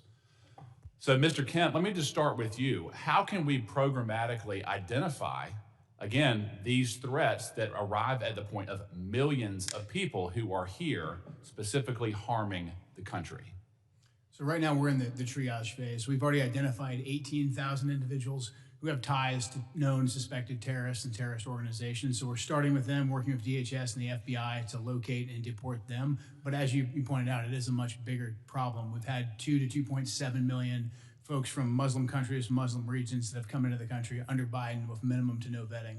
Well, I asked you the question, how do you vet someone that doesn't come from a functioning country? Exactly. You simply can't. That's why prior to the Biden administration, these individuals, even ones who wanted to claim asylum, they had to go to the first safe third country. And it would take 18 months to 2 years to properly vet them. Biden threw all of that out the window. We were assured by Secretary Noem's predecessor that every Afghani refugee who came in under the asylum program was thoroughly vetted. Was that true? That was a lie. Any of those individuals who were vetted, such as the terrorists in DC, they were vetted under a war zone standard to see if they could serve as a soldier or as a guard or a cook or something like that, to see if they posed a threat to us tactically in Afghanistan or Iraq, but not to be our neighbors. Two completely different systems of vetting. The Biden administration used the tactical vetting as a ruse to get millions of people into And then once they were here, we have eyewitness testimony that they were deployed to military bases and then picked up by people who were already in the country, never to be seen again. Is that consistent with what you've seen in your current position? Absolutely. We're having a hard time running down where a lot of these individuals are. That's why we haven't been able to locate and deport all of them rapidly. What tools can we assist you with in identifying these self-radicalizing circles who are inside the country currently? One thing that I want to be sure that the people who are watching this know is that the shooter who committed the act of terrorism against the 2 National Guard members, he was radicalized here. Yeah. How are we going to identify, again, the people who are inside of our own borders, empowering our enemies to commit harm inside this country? Right now, the Trump administration has essentially gone back to letting us enforce laws, letting us enforce immigration standards, and letting us vet people. What I would like to emphasize to this committee and to the American people is that we simply cannot go back and retroactively vet these millions of folks that came in under Joe Biden. We have to locate them and we have to deport them as soon as we possibly can. Those who want to reapply, they can have the opportunity to reapply. So in terms of what we need, we just need the longitude to do our jobs. We're getting that from the Trump administration, and we appreciate the support of this committee. Yep. Mr. Glasheen, I want to give you a time to answer. In terms of the types of domestic terror that we currently face inside of our own borders, can you briefly describe that with the remaining minute that I have? Yeah, and thanks for the opportunity. I want to make very clear, I know the question came up earlier about designating the problems. The FBI doesn't designate domestic terror groups. We don't do that. That wasn't a serious line of questions. We investigate people. Yes. And the common component there is violence. So I'll make that very clear. And so in terms of regarding the domestic terrorism threat, we have over 1,700 domestic terrorism investigations in the U.S. And with respect to Antifa, which was asked earlier, we have approximately 70 Antifa investigations. Our arrests with Antifa-related subjects are up 171% this year. Gentleman's time has expired. Thank you. I now recognize gentleman from Louisiana, Mr. Carter. 5 minutes of questions. Thank you, Mr. Chairman. Thank you, witnesses, for being here. I represent the New Orleans region where we welcome partnership. We do not welcome occupation. What we're seeing unfold in our community is not public safety. It's a political stunt wrapped in badges, armored vehicles, and military uniforms. ICE and Border Patrol agents have descended into our community with no transparency and no meaningful coordination with local officials. The militarized forces who are not trained in our local laws, not trained in community-based de-escalation, and do not know our neighborhoods or our people. This is a recipe for disaster, confusion, and dangerous mistakes. Our communities are not a stage for political theater. If this administration wants to partner, then act like it. Share the plan, respect local law, and work with us, not around us.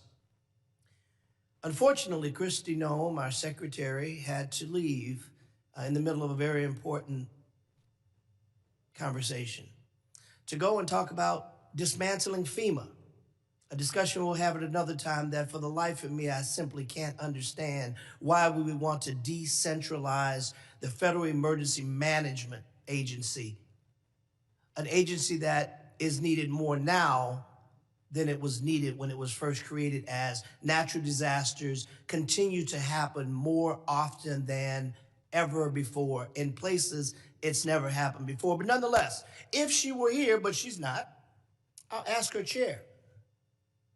Secretary Noem, I recently stood with local elected leaders from the city of New Orleans and our mayor-elect, Helena Moreno, as they urged DHS agents to commit to transparency, due process protections, identifiable federal agents, safeguards against discriminatory enforcement, and humanitarian protections. I would ask her if she were here, but she isn't. Ma'am, will you commit your department to uphold these values during the current operation in Louisiana? Apparently they aren't doing that, but because I know both of you are capable of answering this question and are in fact civil servants that have demonstrated in your career that you do understand transparency, that you do understand the Constitution. So I'll ask you the question, do you think this request from our mayor-elect in New Orleans is a reasonable one? Is it reasonable to ask that agents commit to transparency, due process protections, identifiable agents, and safeguards against discriminatory enforcements? Yes or no? Do you think that's a reasonable ask? Yes or no? Is that reasonable? Sounds reasonable, yeah. Thank you. Do you think it's reasonable, sir? Sounds reasonable. Thank you. Secretary Noem, the masked officers you sent into the streets of New Orleans are attempting to arrest and abduct and detain anyone that looks like a migrant. I got to ask the question, what does a migrant look like? Do you know what a migrant looks like, sir? Yes. Can you define what a migrant looks like to you? I cannot. Thank you. Can you tell me what you think a migrant looks like? These are targeted raids. Can you tell me what they look like? Yeah, you have to stop them. You have to check their identification. Okay, but can you tell me if you were describing to me as a new $50,000 bonused ICE agent, what does a migrant look like? You would stop and you would ask them for ID, and you'd be on an intelligence-driven operation, which is what these ICE raids are. They're intelligence. But if you were to say a guy's wearing a red shirt, you would say the guy's wearing a red shirt and a purple baseball hat. You would be able to give that description. But can you give a description of what a migrant looks like? Can you give a description of what a migrant looks like? We need to deploy ICE officers to stop people and ask them, and they go on intelligence. I reclaim my time. You clearly don't want to answer my question, and that's unfortunate because the American people want to know these answers. We want to know. I've got a quick video I want to show before my time runs. Please. Look at this. This is a stunning video from Louisiana. You hear that woman cry out. She's a 23-year-old running down the street away from the masked agents who are chasing her, repeating that she is a U.S.-born citizen, saying... Stop. This is a United States citizen who's running away from ICE agents who, when she gets to her house and her husband comes out, they stop the chase. They clearly weren't chasing her for that. They appear to have been doing something nefarious. You know why we can't tell the difference? Because they wear masks and they don't identify themselves as agents. That's a problem, Mr. Gentleman's time's expired. I recognize the gentleman from Tennessee, Mr. Van Epps, for 5 minutes of questions. Thank you, Mr. Chairman. Thank you to the Secretary and gentlemen. Thank you for being here today at this critical hearing. I'm honored to be here at my very first hearing as the newest member of Congress. And I've had the privilege to serve this country for over 20 years in uniform. First as an active duty U.S. Army helicopter pilot with service with the 160th Special Operations Aviation Regiment and currently serving in the Tennessee Army National Guard. And I'm honored to continue the mission from a new post with this distinguished committee. To our witnesses today, allow me to begin by expressing my appreciation for the work you all do, for the work your teams do, the work that President Trump and this administration does to ensure the safety and security of our great nation. I have just a couple of questions focused on emerging AI-enabled threats. Adversaries are already using AI to identify exploitable vulnerabilities within systems and networks and generate cyber intrusion plans far faster than traditional cyber tools. Mr. Glasheen, sir, foreign cyber actors are increasingly using AI to refine malware, automate phishing, and sift large volumes of stolen data. What additional cooperation or coordination between the FBI, DHS, and companies within the private sector would most improve early detection of AI-enabled intrusions? Or if you would just like to comment on this matter generally. I appreciate that opportunity. AI is a continued challenge right now. I think the relationships we have right now with government, private industry are strong right now with respect to any type of malware, ransomware.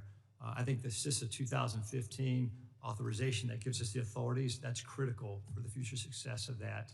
And I think for the ongoing partnerships, I mean, the key piece here is that relationship with private sector, private industry. So we just continue to reinforce that.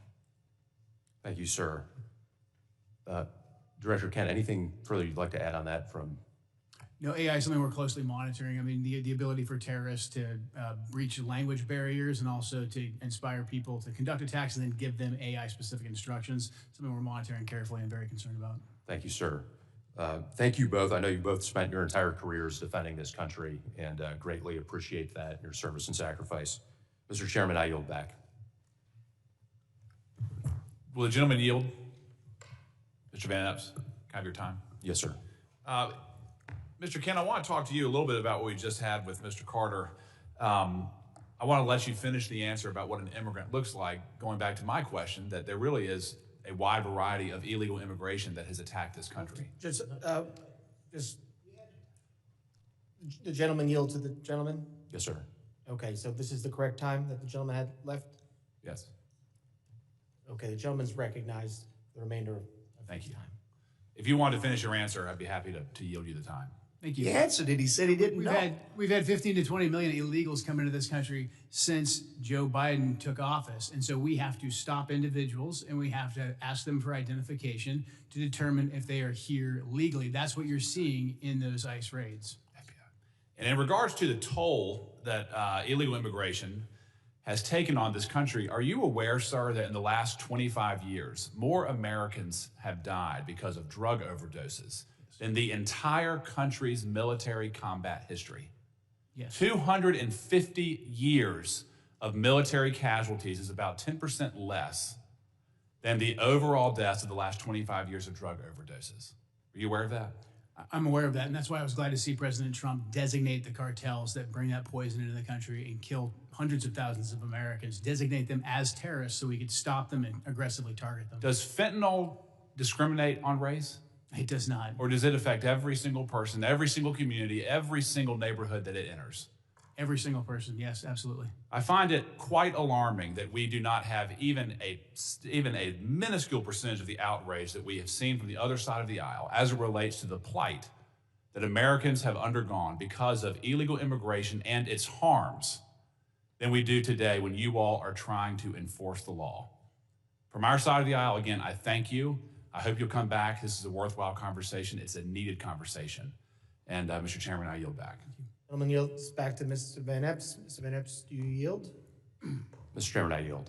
Gentleman yields. I now recognize gentleman from Colorado, Mr. Evans, for 5 minutes of questions. Thank you, Mr. Chairman. Thank you to the ranking member, of course, for this important conversation today. Thank you for the witnesses for taking your time to come and speak to us about these things. And first, I just want to commend everyone that's working in the Department of Homeland Security, in law enforcement and border security, for all of the work that you've done to keep our country safe, keep our states safe, keep our community safe. I spent 10 years as a police officer in the Denver metro area. I was in the U.S. Army and the Colorado Army National Guard for 12 years to include a combat deployment overseas to the Middle East as part of the global war on terror. And those experiences, coupled with what's happening in Colorado, have shown me how critically important this hearing is on global threats and things that are happening around the country and around the world, because we know the numbers. We know that every 15 days under the previous administration, more Americans lost their lives due to drugs, with most of that being fentanyl, than were killed in the entirety of the September 11th terrorist attacks. Somewhere around 400,000 Americans died under the previous administration as a result of the poison that's coming into our communities from these cartels, these organized criminals, these foreign terrorist organizations, and again, killing more people than al-Qaeda could have ever dreamed of killing on American soil. And I saw it as a cop, I saw it as a soldier, and so I'm incredibly thankful for all of the work that's been done to secure our border and to crush these cartels, these criminals, these terrorist organizations. And somehow it sounds like there's been a lot of conversations and a lot of posters about names of folks from my colleagues on the other side of the aisle. As cops, we all know this, we have what we call in cop slang the Book of the Dead. All of the bad things that you see as a cop And so I don't have a poster up here because I don't want to traumatize the public with the things that I had to see and that my brothers and sisters had to see during my 10 years in law enforcement. But it's the names and faces of some of those 400,000 Americans who died as a result of this poison coming into our community, peddled by cartels and drug dealers and traffickers. And it's names. One of my constituents that was with me here on Capitol Hill earlier this year, Liz Hardy, lost a daughter, Brooke Hardy, to fentanyl. And so I'm going to say those names. And I'm going to remind folks that there are 400,000 other names out there of people who were killed by terrorists peddling this poison in our community. In Colorado, since 2020, Colorado has lost over 7,000 lives. At times, Colorado has had the second highest overdose rate of teenagers in the country. And so I am absolutely thrilled that we've been able to work together to secure the border and to go target these worst of the worst individuals here. And so to Director Kent, can you just talk about how cartels are adapting their drug and human trafficking methods in response to the new border security and the new focus and emphasis on getting these people out of our community? And what sort of resources do you need from Congress to continue disrupting? We all know action, reaction. We do something to keep Americans safe. The cartels react to that. What sort of things do you need from Congress so that we can continue to stay one step ahead and not have another 400,000 dead Americans? It's a great question. Because President Trump and Secretary Noem decisively secured the border, a lot of the fentanyl smuggling and drug smuggling is moving to the maritime environment on both coasts, whether that's in the Gulf of America, the Caribbean, or in the Pacific. So we're going to need a good deal more ISR, intelligence, surveillance, and reconnaissance platforms to cover that big and broad space so we can pick up these drug boats and take them off the battlefield. Thank you so much for that. So in addition to being a cop and a soldier for a combined 22 years, I am the only Latino from the Colorado delegation here in Washington, D.C., my district, 40% Hispanic. And so I am a little bit disappointed that the secretary left early because I wanted to make it clear that my Hispanic community also supports getting these drug dealers, these criminals out of our community because the Hispanic community suffers as well. But I also wanted to talk about, as we used to say in the military and law enforcement, you got to play the hand you're dealt, not the hand you wish you had. And the hand we're dealt right now is somewhere between 35 and 42% of the agriculture workforce in the United States are folks who are not here legally. And so as we're having this conversation around border security and deportations, I just wanted to have a little bit further exploration around how do we make sure that we protect our national security, because we know that national security starts with food security. If we can't eat, we can't do any of the other things that we're talking about here today. And so continuing that conversation around how we strike that appropriate balance to make sure that we are supporting our farmers and so many other industries with some of those numbers that I've mentioned. So I can see that my time has expired. Yield back to the chairman. Gentleman yields back, and I appreciate the members for being here. I now want to entertain any of those unanimous consents. The gentlelady is recognized. Thank you. I ask unanimous consent to include into the record an article by ProPublica from October 16, 2025, entitled, "We found that more than 170 U.S. citizens have been held by immigration agents. They've been kicked, dragged, and detained for days." I'd also would like to add an article by NBC News from December 7, 2025, entitled, "ICE has arrested nearly 75,000 people with no criminal records, data shows," and the letter that I sent on October 3rd requesting a meeting with Secretary Noem.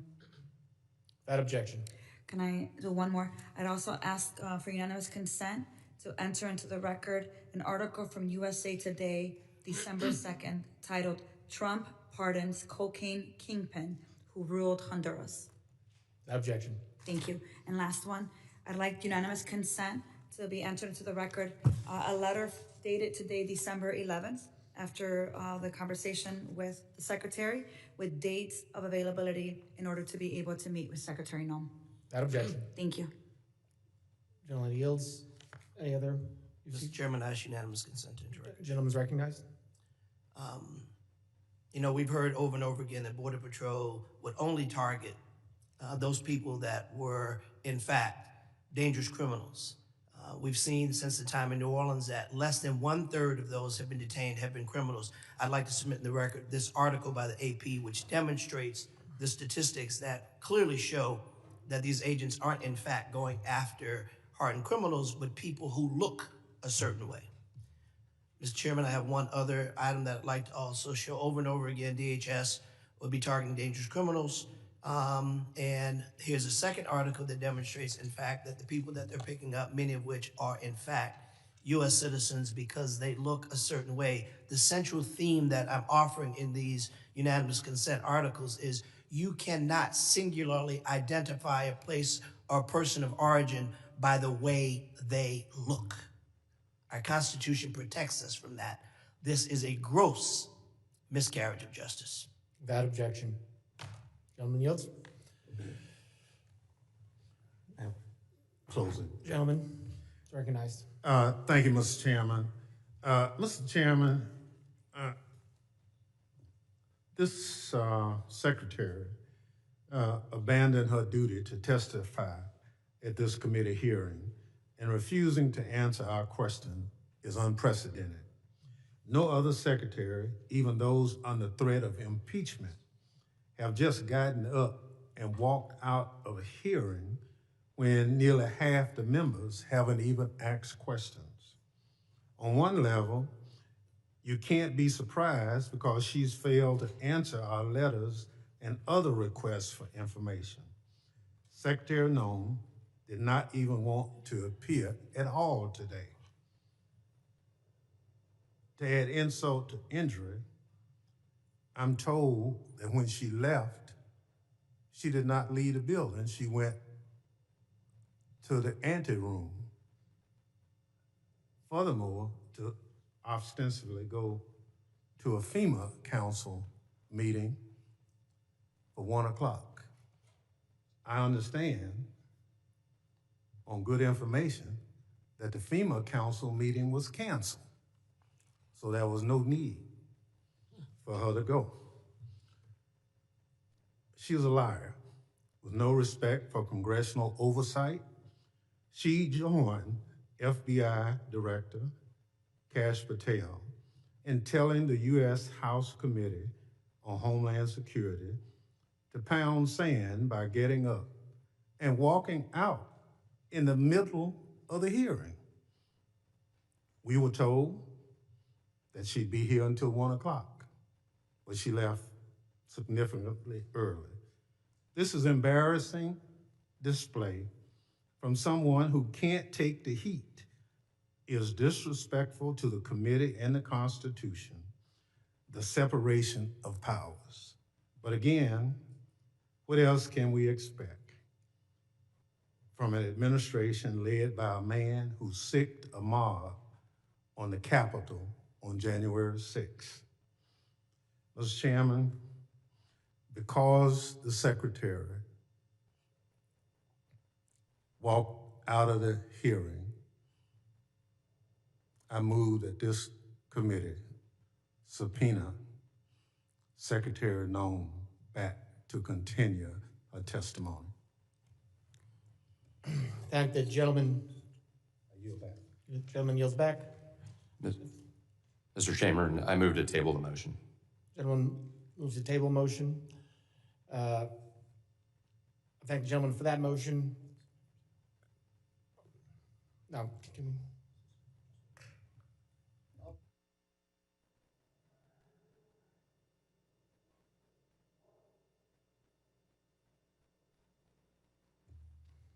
The hearing has ended. We will entertain the motion. I would like to excuse the witnesses and thank them so they don't have to wait around for the vote. First, also thank the Capitol Police for being here today and doing a great job, and thank the witnesses for being here today. The hearing is on worldwide threats. I'm sorry we didn't get to focus a lot on that today. As someone who's from New York, and 25th anniversary 9/11 is coming up, I thank you all for the work you're doing to keep us safe and make sure another 9/11 does not happen. The members of the committee may have some additional, okay, we'll do it at the end, all right. The witnesses are excused.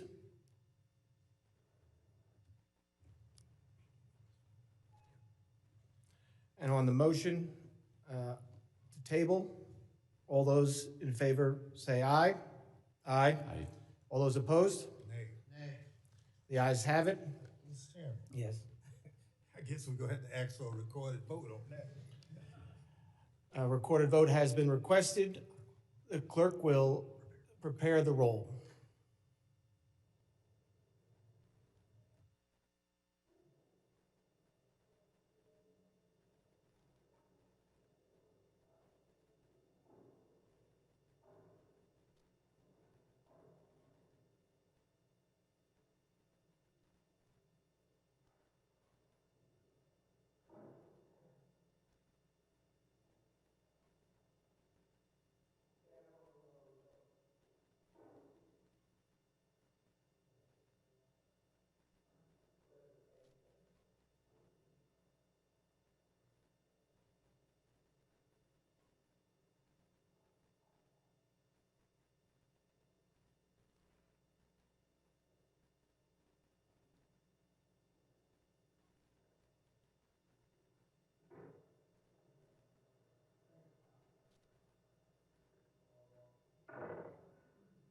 Mr. Chairman, can I just have a point of personal privilege to ask you a question? It's an easy one. It's a statement. It's a point of personal privilege.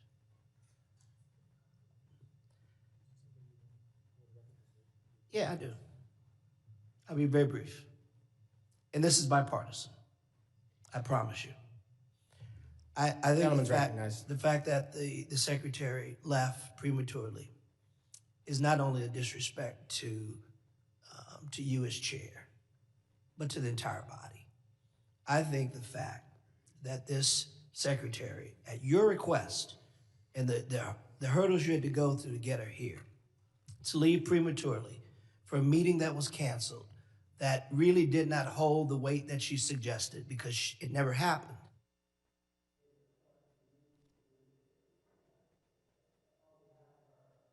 Somebody turned me off.